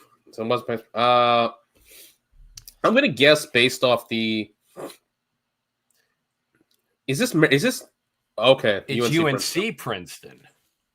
I was gonna figure it was a Princeton game. March 2nd. So Carolina won faceoffs 21-9, ground balls 39-32, 2 fewer fail clears, 2 more saves. Princeton's offense in that game was incredible. Like they scored on. I'll pull it up. Cam says, I feel like the Syracuse-Princeton game could be similar. Could be. I think Syracuse's defense is better than Carolina's when they play up to their best capability. But I can see the line of thinking. Princeton's offense in that Carolina game was just out of this world good. Yeah, Princeton scored on 14 of 32 possessions. That's 44%. 50 shot, and they only shot. If they put 70% of their shots on cage, Princeton had. This is the one thing with Princeton that's so impressive about them. More so earlier in the season, they just did not turn the ball over. Like they were not. You have to be so precise and perfect with how you how you take care of the ball when you lose faceoffs the degree they did, and they did that. The Carolina game, I'm trying to pull up how many turnovers they had because they were just going like fewer than 10 turnovers every game. And Princeton in that game had. Let me see if I can get it up. Here we go. Princeton had 6 turnovers in that game. And the 4 of them were failed. So 2 turnovers on offense. 2 offensive turnovers in the game. In that Carolina game. It's insane. Just ridiculous. So I see Cam's point. Arrow says would be a Duke Georgetown game, a slugfest. Yes. Yes. It's going to be 2 dudes in a phone booth punching each other in the face. I'm very excited for it. But let's start with the other Chapel Hill, or the other Tobacco Road game, I should say. Research Triangle game. And they got your Caps against the Canes tomorrow too. What a day in the research triangle of just slugfest. Speaking of other, two people in a phone booth punching each other in the face. At least that's what I want. I want the Caps to hit the hell out of the Hurricanes the rest of the series because I think that's our best path to success. But yeah. Richmond UNC to start the weekend. And again, this is the upset special that a lot of people are calling. And as you alluded to earlier, Jake, the question is, can Richmond finish? Is going to be a big name of the game here because they've got the talent. You figure if Duffy and Petromala are not exactly as sharp as Caroline needs to be, Richmond will have their opportunity to get up to a lead. So I'm going to come down to, can they seal the deal, which is something that they've had issues with. Couldn't seal the deal against Cornell. Couldn't seal the deal against Duke. They were able to seal the deal against Virginia. And Georgetown. Can they pull it off and get to their first quarterfinal as a program? UNC 1.5 goal favorite. That's at home. That's pretty small. Now again, I don't know how much DraftKings usually gives as like a home field advantage lacrosse, but yeah, that's pretty small. For sure. I think to me, this game comes down to, I think face-offs do matter a lot in this. I think specialty teams are really intriguing for Carolina in this game in two kind of different lenses. If this game is even on possessions, if this is, if Richmond gets cracks at it and they don't have to play a lot of defense, I could really see Richmond kind of imposing themselves on Carolina a bit. Because I think that, it depends on how Duffy's playing, but Richmond's got strong defense. They got some really good shorties. Jack Pilling's a terrific player for them at the short stick defensive midfield spot. If they can really put it together, put the clamps on Carolina's midfield, that's just going to put the onus really on Duffy and his health. And then obviously Petro as well. And it's a lot to ask two guys to kind of carry you through in a tournament game. But if you have Wambach dominate faceoffs and make Richmond play a bunch of defense, that's going to, no matter how good your shorties are, the more defense you play, it's going to show up in the fourth quarter. Now, again, not a particularly hot day tomorrow, but still, and UNC's the deeper team, so that's something you want to watch out for. Both of these teams are tremendous clearing teams. Richmond clears second best in the country at 91% or 92%. Carolina's at 90%. So I think Carolina's ride, what can that do to Richmond? But I think Richmond should be able to handle that. That's kind of why I like Richmond in this matchup, is they just do the little things that you're going to need to do if you're going to pull an upset. But the interesting thing additionally is in goal. You got Zach Vigu, who's a pretty steady hand for Richmond. We talked about this earlier compared to Gian Ficaro, who is less steady. He can have some great games. He can also have some games where he struggles. And I don't love Gian Ficaro. I saw before, I don't love his kind of mechanics and his stance with how wide his base is in goal. He doesn't explode to the ball. There's just goals that he can't. It's already going by him before he can react to it because of how wide his stance is, and kind of how deep in his net he plays. So that's kind of a for me for Carolina. If Gian Ficaro struggles, I look at Carolina's defense as kind of affectionately been named the no-name defense. Petro's done a great job with that unit all year, but I don't think it's a unit that's going to bail out its goaltender. I think it's a unit that needs to be in sync together. So that's kind of what I'm looking at. If UNC gets a great day from Wambach and a good day from Gianfrancaro at home, I think they're probably going to pull this out. They're just a little bit deeper. They've got a little bit more of the explosive players and maybe the run in them. But if not, I just think in between the lines, this game is there for Richmond, kind of similar to the way it was against Penn in 2022. If you look at just comparing these teams, in adjusted offensive efficiency, Richmond and Carolina are identical, 37.3 to 37.2.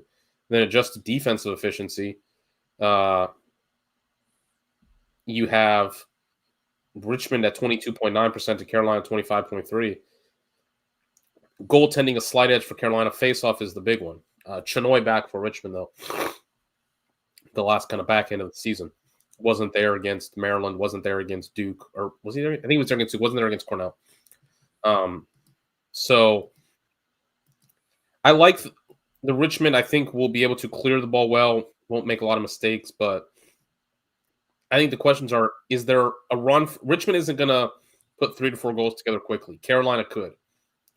And then late in the game, that's kind of the question. Who does Richmond go to if they need a goal? We kind of know who Carolina's going to go to. Though, of course, health is a question there.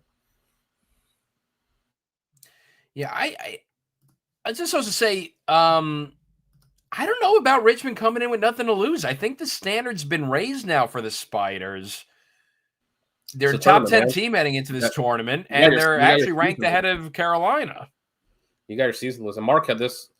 What were the preseason rankings for these two? I imagine they were probably Richmond might have been ahead because I remember UNC was like 16 or 17, but they were probably pretty similar. I think maybe 1 or 2 spots. I can look up ours.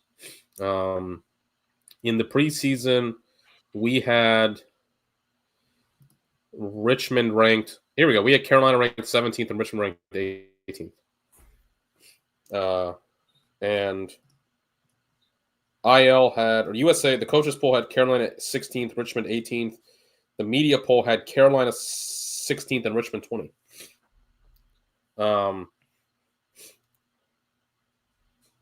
Yeah, I mean, it's tricky. Carolina's at home. It's Carolina's first time in the tournament in 4 years. There is the looming element of Joe Bresci's in the second year of a 3-year deal. What happens if you lose in the first round going into the third-year deal? Now, again, I mean, last time he was a lame duck and he got another deal, so who could say? But I think there is something now maybe because Duffy's hurt, it's not a question, but to what degree is UNC losing in the first round UNC's, back or whatever you want, like if UNC is losing the first round of the tournament, does that really fight off the kind of questions? I think it's an interesting sort of element. Now, again, they're going to bring back a lot of guys. I mean, a ton of guys from this team next year. They're going to be ranked in the top 5 next year. So, but if you lose in the first round, I'm curious. I do think, for Richmond, I mean, look, your season's on the line, so you always got something to lose. But is this the best team Chamati's ever had? It's the most wins, I think. They got 13 wins. And as we talked about, regular season and tournament champs. This is the best matchup they've ever had. Richmond in the past, going into these games, Leafs just tied 4-4. Yep. Had to see. They've usually got sent to Charlottesville or Duke. Richmond, let's go by just Richmond's first round tournament games in the past. Like Richmond is the committee's telling you, like in this game, and again, I'm sure Mark, not to remind him, the way the committee seeded this bracket was pretty, interesting. But nonetheless, they're basically kind of telling you here, Richmond is the 9th seeded team. Like Richmond, they're saying Richmond was 1 spot away from getting a home game. And listen, if Richmond had beat Duke or Cornell, they would have gotten a home game. So 2014, Richmond lost in the play-in round. In 2018, they got sent to the 2nd seed in Albany. 2019, they got sent to the 2nd seed in Duke. 2022, they got sent to the 3rd seed in Penn, and that was a really good matchup for them. They should have won that game. And then in 2023, they got sent to the 2nd seed in Virginia. Richmond has never been off the 1, 2, or 3 line. That's crazy.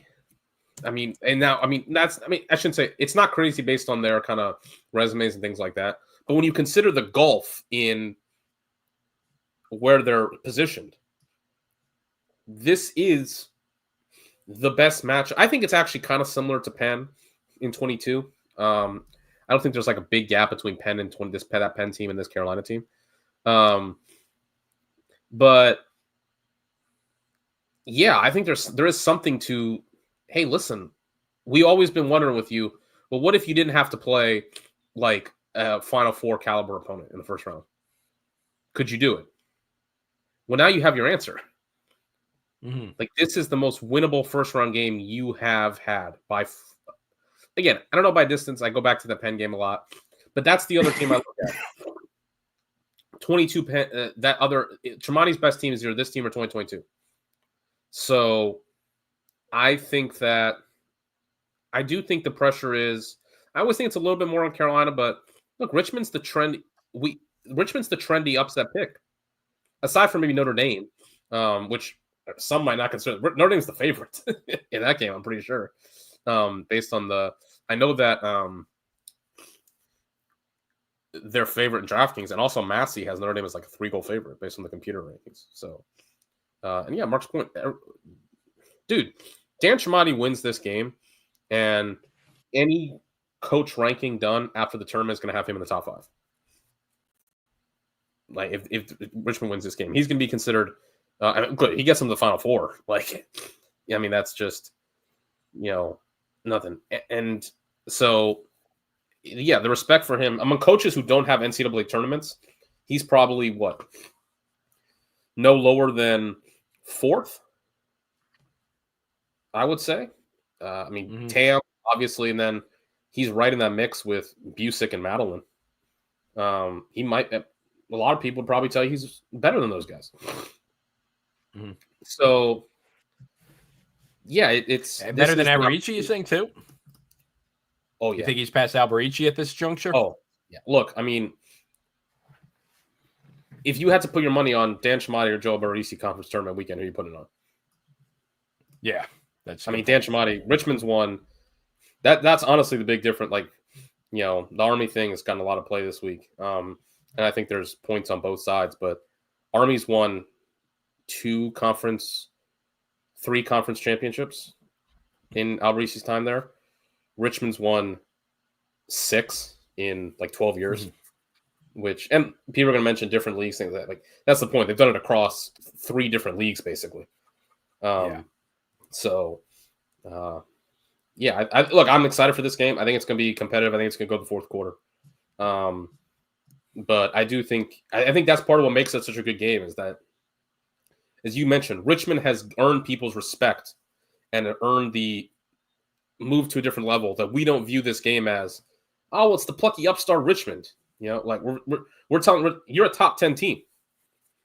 Like, we are viewing you as a top 10 team in this game, and you beating Carolina, it would be more significant because of what it would mean for Richmond as a program to get to a quarterfinal than it would be, wow, this is a stunning upset. Mm-hmm. I mean, of the first round games, would this be the least? There's a lot of upset potential, but this is the biggest. Yeah, but I also think it's like it would, if any of the upsets happen, you could argue this is like the least surprising one. Yeah. It's like if Towson upsets Princeton, that's a bigger upset. If Colgate upsets Penn State, that's a bigger upset. Duke Georgetown is probably right there with this one. And then Notre Dame, Ohio State's, I mean, that's just in its own different, kind of ballpark. This is all, I mean, I don't know if that's an off-season pod conversation, but yeah, dude, if you're Dan Tremonti and you take Carolina to the NCAA tournament, and the suspicion for a lot of people is that, look, Dan Tremonti turned down Johns Hopkins a couple years ago. Like, there's 2 parts. One, it's part of his belief in Richmond as a program, obviously. They've committed a lot there, but the belief is also, one job. He could write his own check somewhere. Yeah, and there's obviously one spot that he really, obviously has his eye on. But, Ryan, we've had a good turnout tonight, more than I expected. So thank you guys. Thank you guys. So what should they do? Thumbs up. I'm giving you guys a thumbs up for joining in on this Friday evening, a little rainy. It's 9:45 Friday evening, so good for joining us. Yeah, just like I'm giving you the thumbs up, you could give us the thumbs up by hitting that like button. And you can also hit subscribe too if you're a newbie. Come by. Yes. And we'll have some fun stuff for you. Next game on the deck is two Untigers with two head coaches that end in Adelon. Pronounced differently, but Madeline and Madeline. Two coaches who were also once Princeton. There you go. Ryan he teed you up, Mark, right as you sent that. I mean, he just threw you a fastball just right down the middle of the plate. It's the Untigers derby. Two coaches who were once Princeton assistants. Because Sean Madeline was an assistant under Bill Tierney at Princeton back in the early aughts. Madeline, of course, under Bates, and then got the promotion.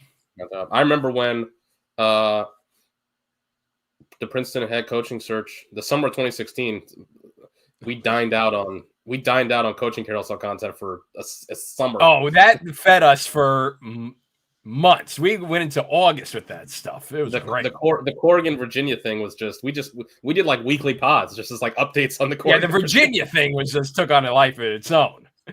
Princeton, we were like, man, that's a good point though. Princeton, we were saying the man for the Princeton job, the captain, Madeline, and then they go with.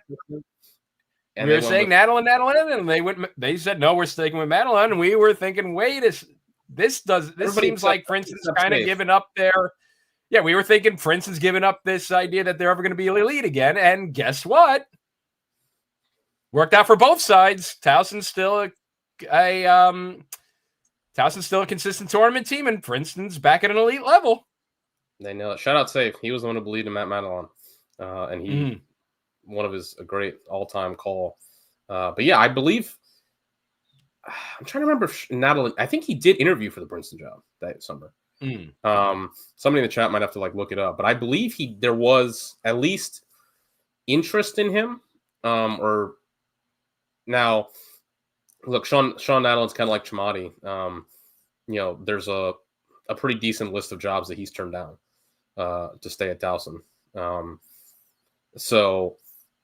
But yeah, I believe, including the next summer, he turned down Michigan. But I believe I think he was in the conversation for that job that summer. So this game, Towson's an interesting team. They don't jump off the page at you statistically. 20th in offense, pretty good, and their offense has done really well the last, kind of later in the season. Now, again, some of that's conference play. This is a real story. A lot of teams in this tournament who started really slow in their non-conference, and then looked kind of dead and buried, and then have just kind of Towson looked lost. They were 1-5. Towson was to start the year, and then they go into conference play, and now they got the nation's longest winning streak. Albany was 3-8 on April 1st, and they have not lost since. They've won 7 games in a row. Air Force lost their first 4 games, were 2-7 on April 4th, like a month ago, and have since won 7 games in a row, including going all the way out to Pittsburgh, the suburbs of Pittsburgh, to make it to the tournament proper. So Princeton 5.5 goal favorite. I'm assuming this is the biggest. That's not a play-in game number. Yeah, I don't see a lot that jumps off the page here that tells me how Towson wins this game. They're not Towson giving them a hard time, because Towson always gives teams a hard time come tournament time. I can see where they cover the spread, because Princeton's been a team that's had issues with meeting the spread. We've discussed that. Yeah, I think 5 goals. I could see it being a 5 goal. 5 goals is what Towson lost to Syracuse last year, 20-15.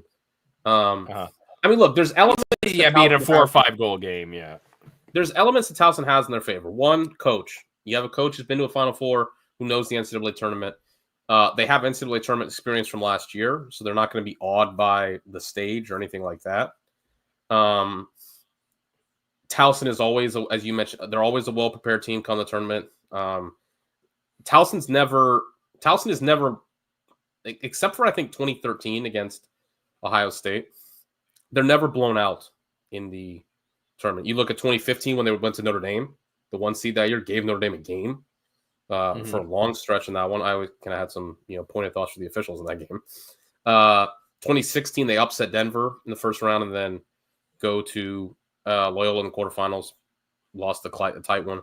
2017 got to the Final Four. 2019 lost to Maryland in the first round overtime game, and then again last year they were leading at halftime against Cuse, if I'm not mistaken. I think it was a 1-goal game, and then Towson had opportunities in that game. Cuse just and then Cuse just hit the hammer down third quarter.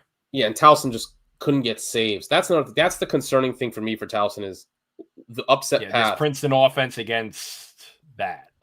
Goaltending this year for Towson, adjusted save percentage 46.1%. That is the worst of any NCAA tournament team. Face-off play is good, but not great. And then what can you get from, let's say, clearing, ride, things like that? Princeton clears it at 87.6%, Towson at 86.8%. Both are pretty good, but okay. So Mark mentions, this was Safe wrote an article back from Ed Lee in 2016 that Nadeland was a contender for the Princeton job back in 2016. Very interesting alternate history. If he gets that job, where does Matt Madeline wind up in that kind of world? Fascinating to kind of think about on that one. So Towson's gonna be in this game. Towson's not gonna. I don't think they're gonna play themselves out of it. I kind of struggle to see what the path to victory is. I think it has to be overperformance on faceoffs. You have to go maybe do it like the 2017 Cuse quarterfinal and drag them into a backyard brawl. I don't know, but that's not Towson's style anymore. No, it's they're not quite the same. I mean, they're always going to have an air. It's Towson, so they're going to have some physicality to them. It's going to be a gritty team to a degree, and also, man, Princeton's such a physical team. Princeton's got athletes in the middle of the field. I think you need to win faceoffs. I think you need to score goals. Because I think Princeton's got the best midfield in the country. I mean, Princeton deep at the midfield, good defensive midfield as well. And midfields win you games in May. I think you need to win faceoffs. I think you need to score goals, and I think you need to do something out of the ordinary. Push transition really hard. Try and steal some goals that way. Throw a ride in there. Maybe you can force. You got to get something to where Princeton is kind of thrown off their comfort zone, something like that. And I don't know. I don't know that that's team. And obviously, you're going to need Luke Downs to play really, really good lacrosse, the best of his season. Look, this is Ryan Croddick's first goalie first NCAA tournament, but I don't know. I think both of these, this game and the next game, I like the two teams in question, Towson and Colgate, as we'll talk about. I just don't know the path. Just don't love the match. Love the teams, not the matchup. Yeah, Mark. Yeah, Towson's last tournament was 2017. They lost to Maryland in the first round in 19, and then they had that kind of 4-year sort of run where they were Delaware took control of the CAA. So listen, I'd love to be wrong. I'd love to see Towson get a win.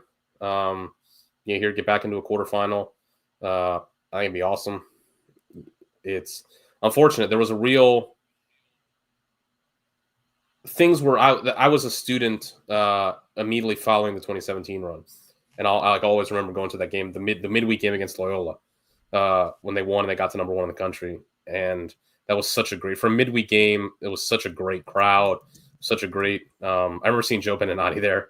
It was just such a cool, kind of like vibe. And Towson as a program was at just such a kind of great role at that point.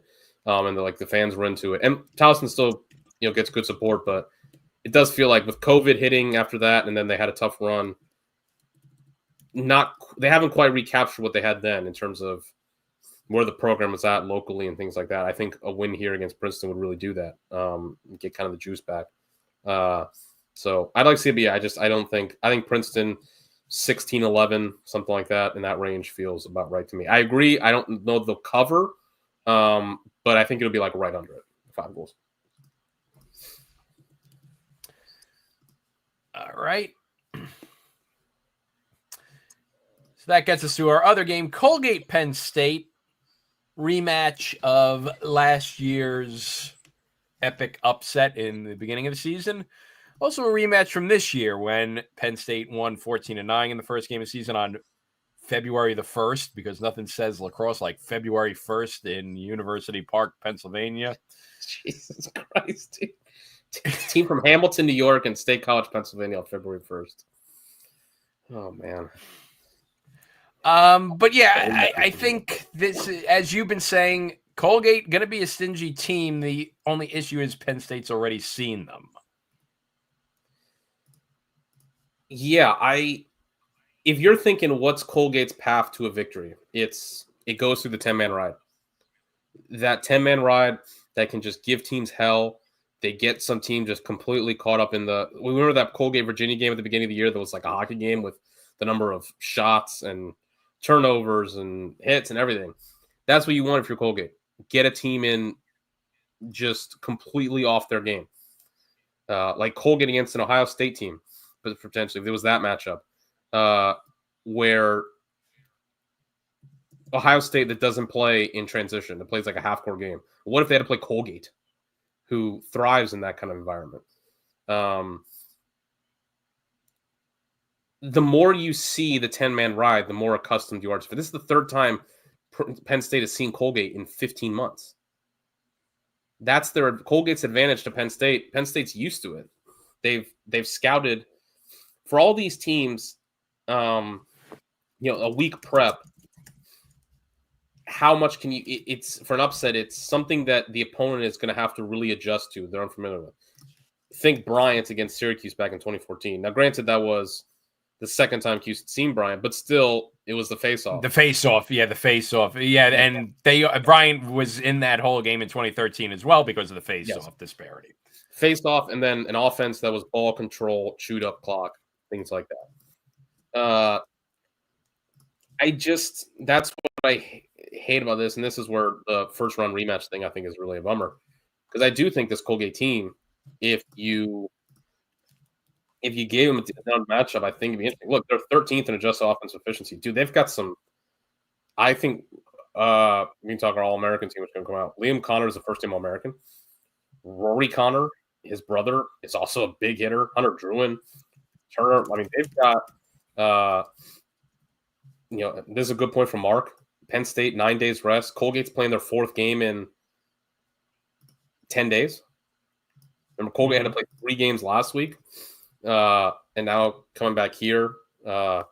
So, I mean, maybe you can kind of argue, look, they're just rolling. When you get that positive, kind of energy going, you just want to keep playing. And maybe that's part of it. That's the one thing I'll say for this game if you want to watch for anything. Jack Frasian has not been a good year by his standards. Adjusted save percentage, he's all right. He's 23rd, but even that compared to where he was, Jack Frasian the last 2 years was at 59 and 60% adjusted save percentage, 3rd and 4th in the country. This year, 23rd. Where are you going to get from him? I don't think Penn State's defense is the defense that it's been the last couple of years. So can Colgate maybe kind of Penn State a little bit? Like we've seen these Penn State teams, they can get in these shooting stretches. They get so hot. Could that happen? I think is the question. I don't think it's the right matchup and Penn State this year, much better face-off team. Their main face-off guy, Colby Baldwin, didn't play against Maryland, but their backup won like 18-22 or something like that. So, yeah, I just don't like the matchup for Colgate, unfortunately. And I think that this one leans Penn State. If any first round game outside of the 2 playing games is going to be a blowout, I think it's probably this one. And by blowout, I don't mean like 8-9 goals, but if you told me this was Penn State 18-11, or 17-11, something like that, I wouldn't be shocked. I think too. Yeah, I think too that this bracket kind of sets up nicely for Penn State. I know they lost to Ohio State earlier, but when you look at their body of work, I mean, I know Ohio State is 14-2. I know that they've beaten every team in the Big Ten in the past. But really, the only team that Penn State had struggled really with was Maryland. They were in it, overtime lost to Princeton. They did lose to Ohio State by 4. But anyone else, they handled, nicely. Of course, obviously, the big comeback win against Cornell. I think this Penn State team is a lot better equipped for this tournament than a lot of people are giving them credit to. I think that they look at the potential quarterfinal against Ohio State or Notre Dame, and that, that really turns them off of Penn State. But yeah, and I know Penn State struggled with Cornell prior to that point, but I mean that's game, honestly. I think that game you just gotta you honestly could argue you could throw it. Penn State was down their entire starting attack. You could honestly throw that entire thing out the window. But I think this Penn State team things set up pretty nicely for them in this bracket. And I would say, I don't think they're going to have too much trouble against Colgate. And I think because of all the attention being put on the other first round matchup, I mean, this is looking ahead towards the next matchup. And of course, they got to get past Colgate, but I like their chances with another shot against Ohio State. And I like their chances against a Notre Dame team that forgets how to play offense for 25 minutes at a time. I think the question with Penn State is, outside of the Cornell game, who they beat. And I think that's very fair. Their best win is probably Michigan, Rutgers. But that is true that they did not beat the top 2 teams in the Big Ten. Yeah. What I will say is I think that's true. I also think that sometimes these teams that are in the tournament, being battle-tested really matters. And Penn State is battle-tested when you consider they played Colgate, they played Princeton, they played Cornell, they played that Big Ten schedule. Sometimes teams that are battle-tested, when they get in the tournament, and kind of look at Maryland last year. And they beat Bobby Moe as well. Bobby Moe tournament team. True. In terms of playing too. So that's another tournament team. You can look at that. You can look at you kind of look at Virginia last year. Virginia, Virginia was on that losing streak, and they had lost to all elite teams. But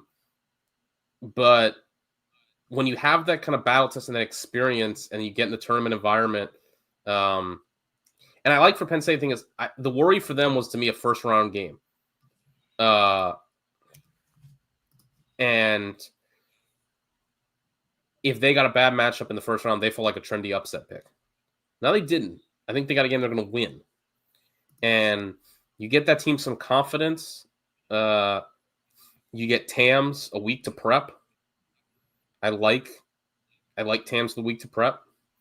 I like that coaching staff a lot. I think that's an element. You can look at a week to prep against Ohio State, see what they did wrong, can change, or against the Notre Dame team that I agree Penn State's weakness matches up well in Notre Dame, considering Notre Dame's offense can be so streaky. So I agree. I think they could, if they wound up. Look, you could say this about a lot of teams. If they wound up in the Final Four, I wouldn't be surprised. And I would like to see them against Cornell again. I do think they were the team that kind of, if you want to say who kind of put the clamps on Cornell best, it was Penn State. With the way Alex Ross stayed in front of CJ Kirst, and their defense really stayed home and didn't get over eager with the ball movement and made Cornell beat them kind of matchups. And then, of course, the end of the game, you kind of got to – and that's just that game was weird. But, yeah. So, I think Penn State will win this one. And I think there's something. I think there's on both ends. I think if you wanted to say that they haven't beaten elite teams, we're going to need to see that in the quarterfinal. I think it's fair. And I think if you want to go with your point of, hey, there's a battle test of teams, playing a lot of tough opponents, great coaching staff. Look, who's only 2 or 3 other teams have more NCAA tournament experience in this group, too. I tweeted that stat out. Penn State's made 3 straight NCAA tournaments. The only teams with more are Princeton, Georgetown, and Maryland. So, and if they play Ohio State in the quarterfinal, NCAA tournament experience is a factor there. Notre Dame, not really. Notre Dame made 3 straight. So, Notre Dame's with them. Yeah, Notre Dame's 3 straight with them. And Nick Myers versus another Big Ten opponent in the NCAA tournament. Not exactly the best track record. That'd be an interesting one. Then in the nightcap, so wait, we're actually going to get a UNC and Duke playing the same day. We're actually going to – you're saying the weather's actually looking good in the Research Triangle tomorrow. So we might have a year where we have 2 games in North Carolina and neither are going to have lightning delays is what you're getting at here? I'm saying that's what it said. I'm not saying to put your house on it. Because we're always good for at least 1 lightning delay out of UNC and Duke, but I'm saying that there is no rain in the area as of now. Again, don't put your house on it. Don't go sign that mortgage away. But I'm telling you, that's what it says as of now. All right, so this one's going to be a very, very interesting one. Georgetown and Duke. You have Georgetown, which after, again, putting up 3 goals against Denver, then turned it on and finished up Big East play on a absolute heater. And their offense, after scoring 3, has then put up 21, 17, 19, and 16. Now, albeit that's against St. John's, 2 against Villanova and Marquette. But nonetheless, a huge 180 on the offensive end. Then you got a Duke team that look like, hey, they could be a sneaky, maybe Final Four team after what they did against UNC, blowing them out. They beat Syracuse 2 weeks earlier in impressive fashion, survived the tight one against Virginia, but still sewed their medal. And then they turn around the next week, and then they turn around 2 days later, and their offense was nowhere to be found against Syracuse. So Duke is another, again, when we're looking at these ACC teams, which one are we going to get? The one that beat Syracuse the first go-round, the one that beat UNC the second go-round, or the one that got doubled up by Notre Dame, lost to UNC, lost to Syracuse, couldn't get much on offense at all against UNC, Syracuse, or Notre Dame. So what are we going to get out of this? Is, I guess the question is, are we going to get the same Georgetown team we've seen the end Big East play, or the one that was struggling to get offense? And the real fact of the matter, maybe not as much as Notre Dame's identity crisis, but what Duke Blue Devil team's going to show up? I think I know what Duke team's going to show up. I think this is the Duke team. I think they're going to play good defense. I think their offense is going to be a struggle. If you look at Duke's an interesting study. Duke by month. Adjusted offensive efficiency in February, 40%. Adjusted offensive efficiency in March, 35%. That's 6 games. Adjusted offensive efficiency in April, that's 4 games, 31%. May, 36%, and there's a big disparity there. 44% against Carolina and 28% against Cuse. I think we kind of know what Duke is. The offense is going to be the question. Now, on the flip side for Duke, adjusted defensive efficiency, 23.9% in February, 29.6% in March, and then April, 18.1% and 15%. The last 6 games, it's scary how good their defense has been. The worst game was against Virginia. Now, I guess there's an interesting question with this for Duke. Duke, I guess the team is when you say what team shows up. Well, Duke in ACC played awesome defense. Does Duke out of ACC play that same level defense? And when you consider the teams they played, 2 games against Carolina with a banged up Duffy Petro, the Cuse games are the really impressive ones. Virginia, yeah, we saw them against Notre Dame, not quite that early in the season. Princeton didn't quite see that as much. I think Michigan though, Penn. Yeah, like they were more up and down defensively early in the year. They showed some flashes. They struggled. Mark says yes. Both these teams lost to Denver. And also both these teams lost to Denver, and it wasn't like close. Duke lost to Denver by 7 goals, and Georgetown lost to Denver by what might as well have been 7 goals because they were down like 3 goals that entire game. They just didn't score. So Duke 2.5-point favorite. Mark also has a good point. Georgetown's best wins either Nova or Penn. So the Georgetown team that we saw in, I would say, a month ago, I think the Georgetown we saw a month ago was relying completely on like NCAA tournament experience and the defense. The Georgetown team we've seen now, I think, has really kind of come into their own a bit. And I think they've found some things offensively. I think their defense has really settled in as well. They've got a good goalie, Anderson Moore. They have a lockdown with Ty Banks on that side of the ball. Like that's things I don't know. Do the matchup I just don't think the matchup favor either of these teams. Duke has their attack unit is, I would say, probably the weakest attack unit of any of the seeded teams. And you're going to have to go against Ty Banks and Seamus Foley and Robert Plath and those guys. I don't like that. For Georgetown, Aiden Carroll against Charlie Johnson. Don't really like that. Maybe Duke's second and Fulton Bayman on Duke, because also Duke's shorties are just astounding. So you're probably attacking their second and third poles. Maybe that's your path to success. I think for both teams, it's a defensive game. And where I might lean Georgetown is big difference here. Duke is the worst clearing team in the tournament. They clear at 83.5%. Georgetown, conversely, is...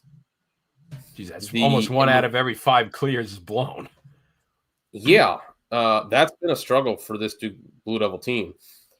Georgetown, by contrast, is 5th in the tournament in clearing. They're 9th in the country at 89.2%. Both teams have freshmen. Ross Prince, Ben Johnson face-off. Had good seasons for freshmen. Nothing extraordinary.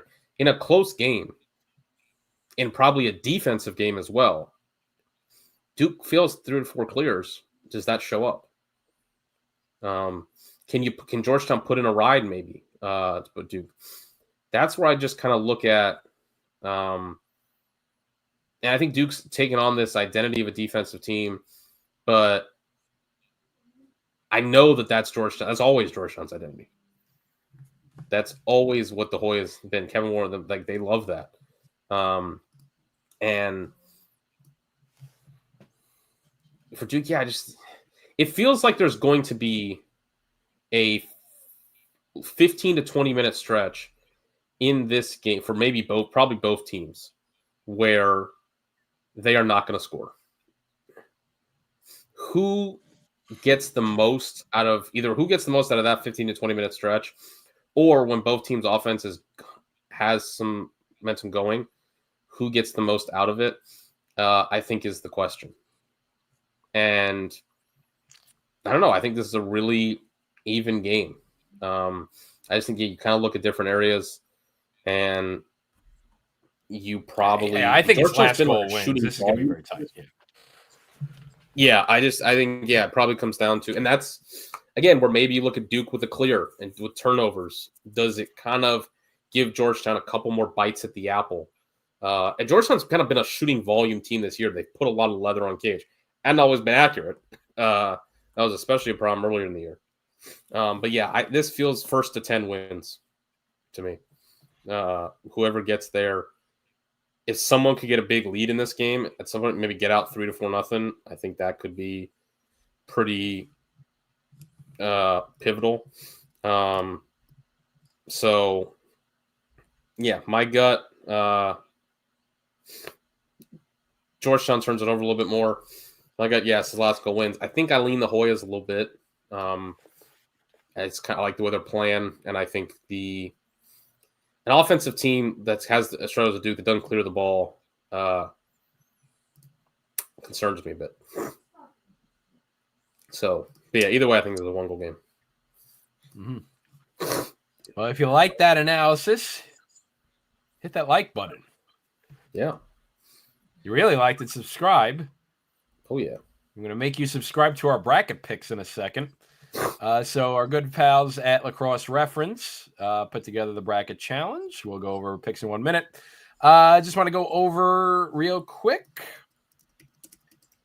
As we said at the beginning of the show, was the first round of the NCAA women's tournament. So a couple scores to go around there.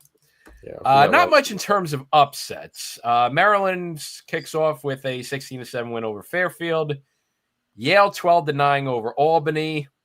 Johns Hopkins 21-11 over Liberty. I did not make the snafu the NCAA did, so thank me for that. Michigan 17, Akron 6, Penn 16-6 over Army, Virginia 20-6 over LIU, Syracuse 15-9 over Brown, Florida 18-6 over Mercer. A couple seed line upsets, but program reputation-wise, maybe not the biggest upset. Stony Brook 11-8 over Loyola, so Stony Brook gets themselves back in the second round. Clemson's first ever NCAA tournament win with an 11-8 win over Navy. So that's continuing Clemson's trajectory as a young program. Princeton 19-10 win over UMass. Duke a 17-10 win over James Madison. And Stanford with a 10-4 win over Denver in the women's tournament today. All right, so how about time to share out our brackets? So let me just get that window up. So our good friends at Lacrosse Reference has the bracket challenge again. So we're going to take a look at our group, the Cross Commission group. As you can see, Jake is currently 1 point back with 1 point because of the play. So my Sienna trust finally blew up on me. So shall we check out Adam and Chris's first? Yeah, and let's. Or do you want to just do saves? Let's we'll save saves for last because. Yes. So Adam has Cornell Syracuse national championship game. I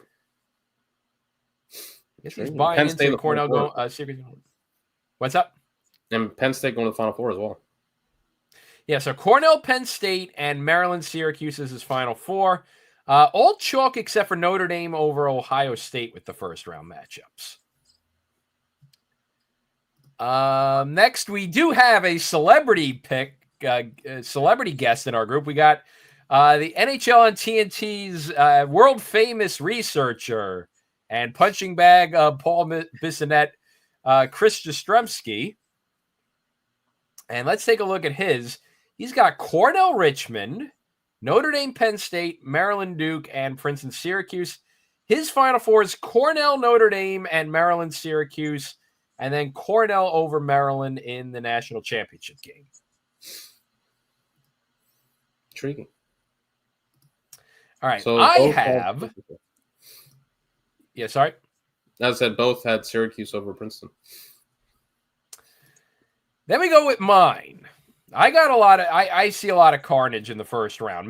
Not so much with the top seeds, but I think bracket wide a lot of carnage. So I have Cornell Richmond, and you could. By the way, Do I probably see Harvard over Syracuse? So let me explain. I'm probably safe pilled with 0 ACC teams in the Final Four, but let me explain a little bit. So I have Cornell Richmond. I have Notre Dame pulling off the upset over Ohio State. I think that Notre Dame is going to have at least one game where they put it all together. I got Maryland against Georgetown. I think Georgetown pulls off the upset against Duke. I have Princeton Harvard. I think everything's set up too perfectly for Syracuse. The best case scenario was going to be Syracuse-Princeton at Hofstra. Most favorable quarterfinal matchup with that face-off discrepancy. They're finally back at Hofstra. They haven't been at Hofstra since 2009. So you know what's going to happen? They're going to find a way to screw the pooch. So I'll be pessimistic. And thus, my Final Four, I think Cornell, Penn State in a rematch. I got Maryland, Princeton in the other semifinal. I like Cornell winning it the second time against Penn State. Maryland's in Princeton's head. I don't think Princeton pulls it off. I will say this. I will lay this on the line. If Princeton wins the national championship after beating 2 out of 3 of Syracuse, Maryland, and Cornell, I will take a train ride down to Princeton. I don't think you actually think Syracuse is losing.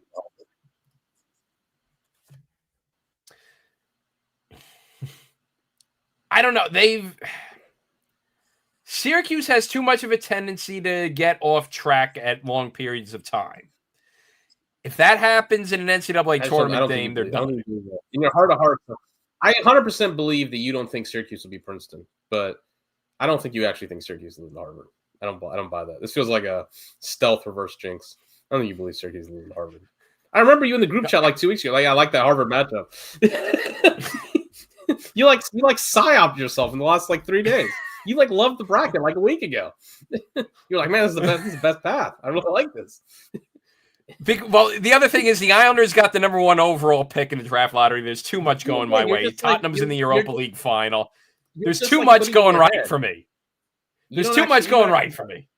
You don't actually buy it. All right, but I'll lay this on the line. If Princeton wins the national championship, beating 2 out of 3 of Syracuse, Maryland, or Cornell, I will go down to Princeton. And Jake and I are teachers. We see crappy TikToks when we see them. Because we see it all the time with our students going all day long in the hallways when they should be in class. Now they got the Chromebook challenge. Did you hear about the Chromebook challenge where kids are now lighting Chromebooks on fire in schools? Please don't. Just stop. Yeah. Don't. So in spirit of that, if Princeton does that, where they actually get past all these Boogie Monster teams, I will personally go down to Princeton over the summer, do a day trip to Jersey, and record myself eating Hoagie Haven down Nassau Street with Freebird playing in the background. Remember during the pandemic when the biggest video on the internet was some guy sipping a soda on a bike to the cranberry. No, it's the cranberry. The cranberry juice. Right. So if Princeton does that, it'll be me walking down Nassau Street eating a buffalo chicken cheesesteak from Hoagie Haven set to Freebird, their goal song. That'd be sick. But didn't Cornell also... All right, laying that on the line if Princeton wins. But I will have, I think, national title game. Maryland's got the great defense. But Maryland on 2 days rest, against Cornell's offense, there's just something magical about this Cornell team that I think they finally pull it off. I'll go with the Big Red winning it. All right. I had mine like pulled up with the picture and everything that Lacrosse Reference has. It looked cool, but I can't get it to like present. So just do it from here. All right. Yeah. My love for the Siena Saints has befell me. Yeah, I'm gonna go some upset. I think Richmond takes down UNC. I think Notre Dame beats Ohio State. I don't know.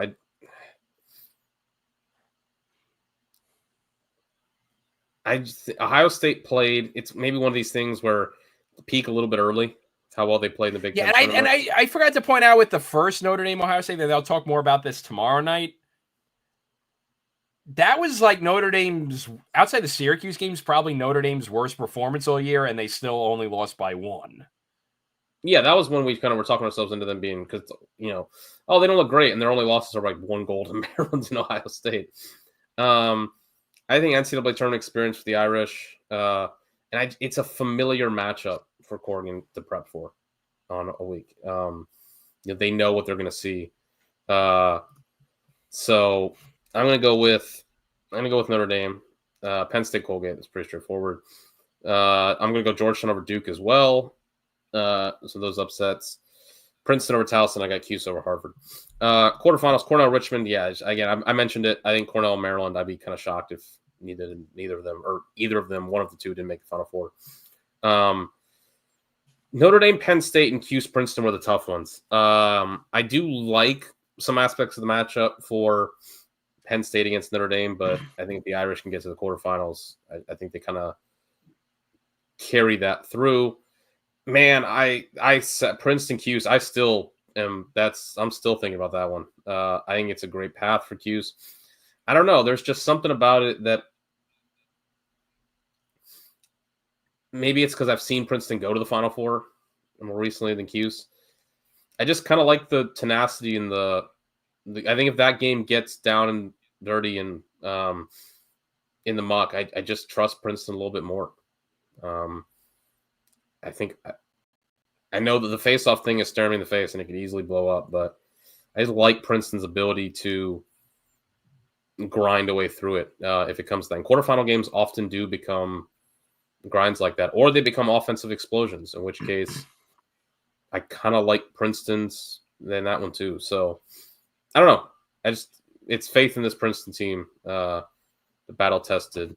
Not the Syracuse isn't. Again, the face-off thing's staring me right in the face. I really thought about I can't even think I was going to go with Cuse, and then I just kind of talked myself out of it.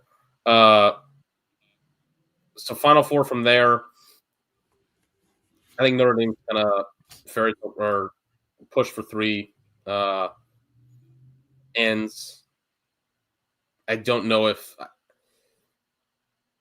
I just don't think they'll have enough offense against Cornell to get through it.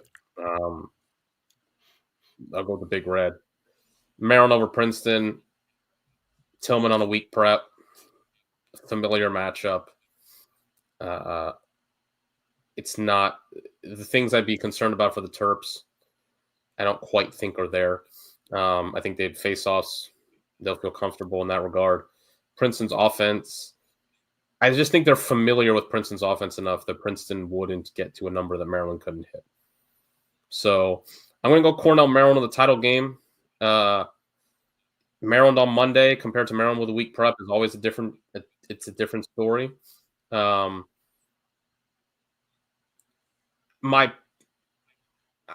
been feeling for a bit that I thought Cornell's offense would put up a number that I didn't think Maryland could match.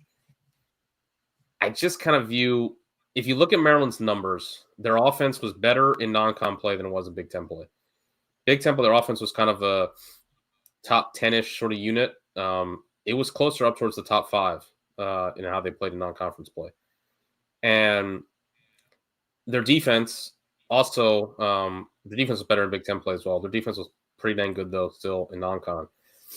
I just kind of think if you get Maryland in a game where the defense, their opposing defense, is gettable and it's a little bit more wide open. I think back to those games that Maryland played against Notre Dame early in the year, or against Princeton the first time, or Syracuse, where we saw them play in transition.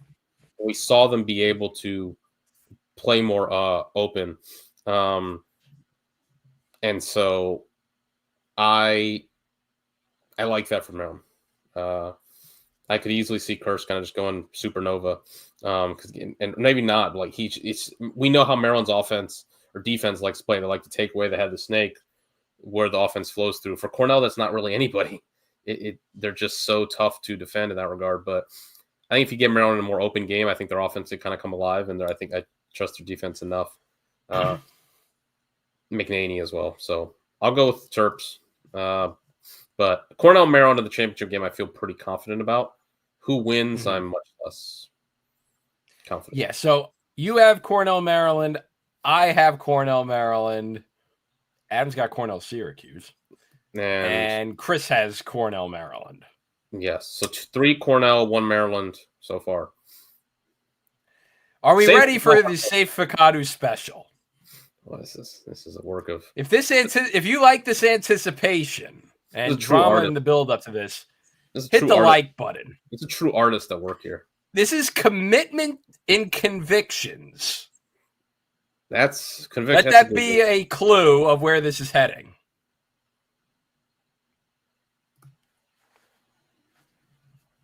God, that's so. Did you pick a single? Oh, you picked 2 upsets, and both were ACC teams. God, that's so beast. That's so beast. Sticking to his convictions, I love it.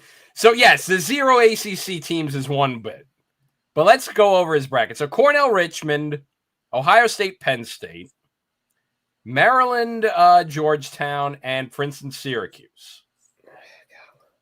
Okay. Then he's got Cornell, Ohio State. Okay, yeah, Ohio State beat Penn State in the regular season. And Princeton, Maryland. Solid. Okay, so chalk from there. He's got Maryland beating Princeton. Again, very, very much. That's nothing new wave. That's nothing avant-garde. That's the standard run of the mill. Safe with a safe pick. Here's where this becomes absolute art. Cornell, Ohio State. He picks Ohio State. Man. Which gives us on brand, mind you, an all Big Ten national championship game of Ohio State, Maryland. His national champion, he's going to have Ryan Day right beside him while he's watching this game. I want to know where the Utah Utes are at right now.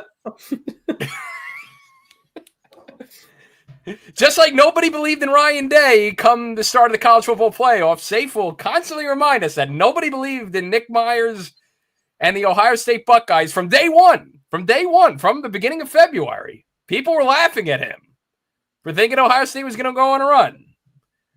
But Safe Fakadu has the Ohio State Buckeyes winning their first national championship in program history with a win over Maryland. What a beast. What else can you say? Safe, thank you. That is the best bracket to ever analyze. Is it more or less on brand / hilarious when he picked Michigan to make the Final Four? I think he might have done that. Was that the year where you picked like all Big Ten teams? I forget. Was there a year where there was like... He either picked Michigan to make the Final Four in 2023 or 2024, or it might have been both. But I know one of the 2 years... To be fair, they were riding a heater after the Big Ten tournament, so... One of the years, definitely. I don't know if Lacrosse Reference lets you look up like past bracket challenges. But it was 23 or 24 he picked. I know he picked Michigan. I mean, look, they're the number 4 seed. They won the Big Ten in tough competition. Yeah, it's not an outrageous pick by any means. No, they beat every team in the Big Ten. Their defense has been great. But I just think with Cornell and Maryland in the way. Yeah, I just think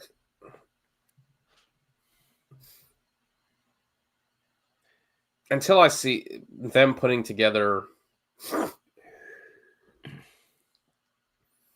I think Cornell's just a better team, and then I don't know, Maryland's a familiar. John Tillman versus Nick Myers. Yeah, this is also part of it. Yeah. It's just a tough. That's also part of it. They got it. Oh, Leafs are blowing it, baby.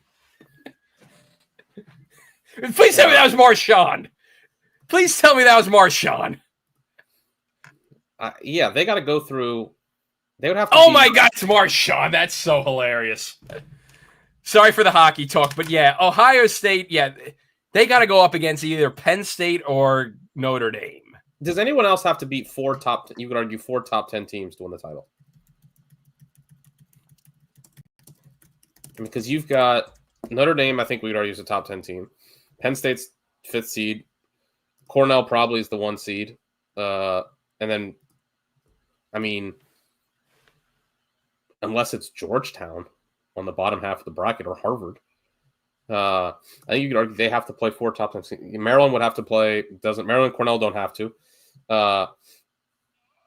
Syracuse maybe with Harvard is the only other one I could think of who has the tough path, or Georgetown, but they're on any unseeded team obviously has a tough path. So yeah, I just think that's just that's a gauntlet of a path, and when you gotta play how many can you stay hot for what they've been, it will be 5-6 weeks in a row. Difficult task. So, and they're also an interesting team in the sense, the other Big Ten teams, I think as you mentioned, all these Big Ten teams outside of the Big Ten are interesting. They didn't really play. Notre Dame other than Notre Dame, they didn't play a lot of tough non-Big Ten teams out of conference. Mm-hmm. It's not diminished their success. I mean, they've had a great year, but look, you could tell me any of these. The only ones I'd really be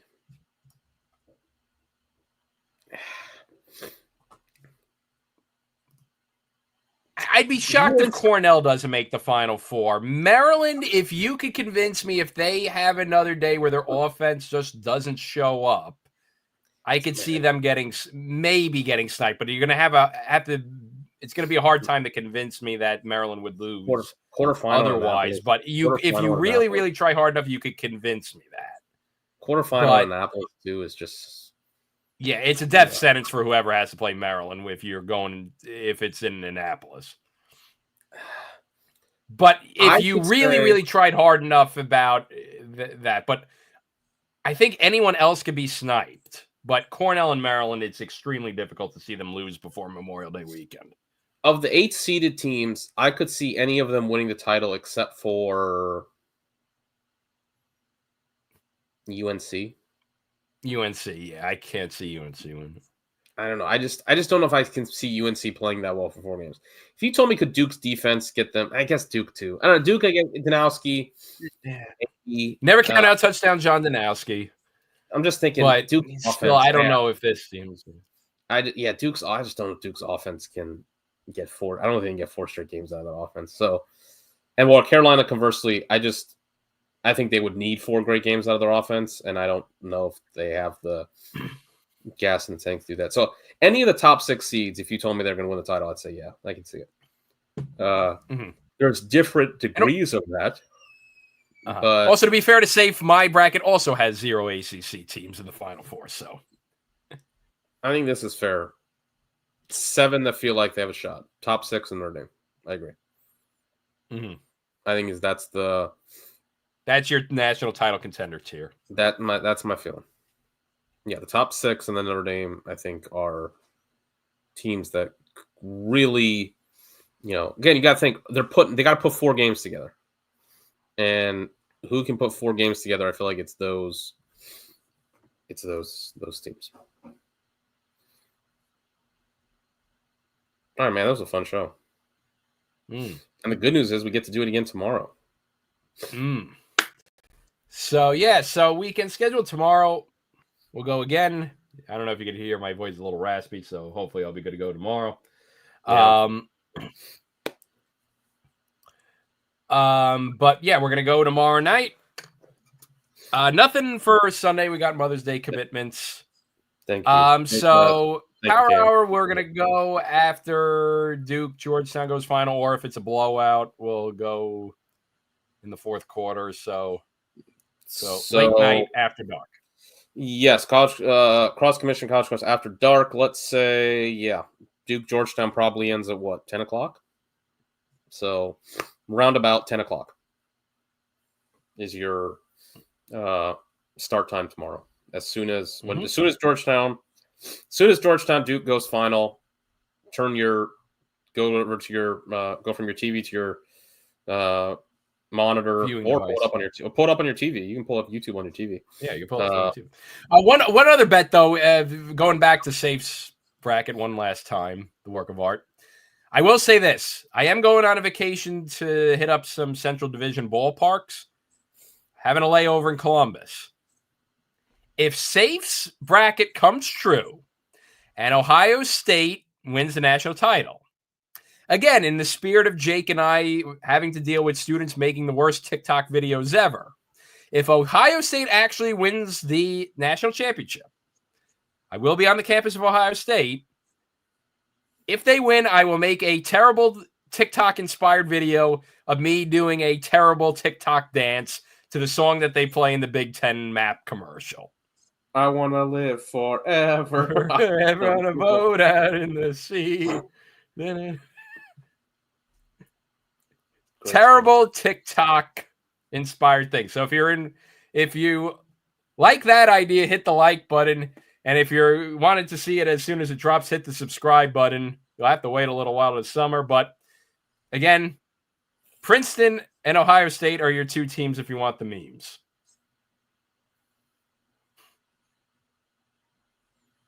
Oh, yeah.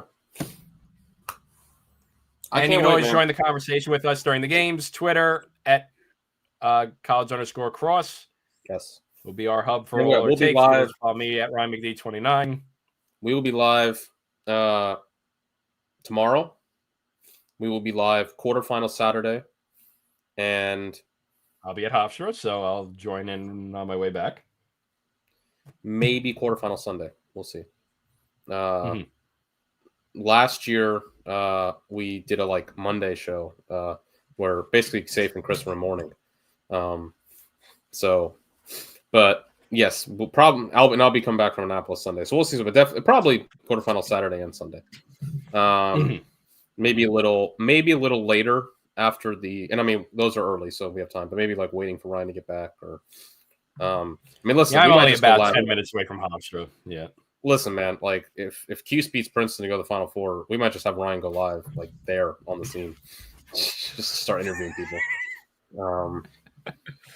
That'd be something. But quarterfinal Saturday and Sunday, and we'll be live.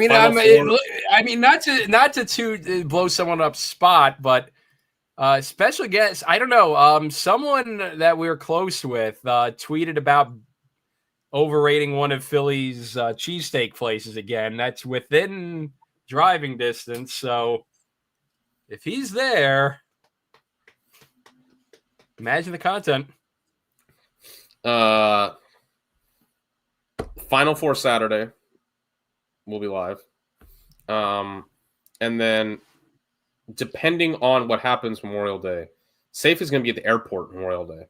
So that'd be kind of fun to have Safe just calling from the airport. But Memorial Day is we have had Safe record an episode on an Amtrak train once before. It's true. Yeah. So, but we basically, the gist is we'll be live a lot over the next month. So subscribe, put the notifications on. You'll know where to find us. And yeah, I think that's about it. Long weekends, got to stay hydrated. Indeed. This is much. Hydration wins games in May. It does. Fatigue's a factor. Fresh life. This was. I mean, I knew this was gonna be fun because it's me and Ryan. Kind of shit. But having this many of you guys here at 9, 10 o'clock on a Friday night was very surprising. So thank you guys. We're glad you love the shows. Means a lot, and we hope to see you tomorrow. Power out after dark. All right, Eastern Motors. Becky Lynch for president. Hit it, Ryan. Here we go. We'll get some OV after yesterday. See you. At Eastern Motors, your job, your credit. At Eastern Motors, your job, your credit. Ford Hondas, Jimmy Beamers, and minivans, over 600 cars, trucks, subs. Are you listening, man? Can you give me some shots vodka, please? Edison Motors, your job, your credit. Edison Motors, your job, your credit.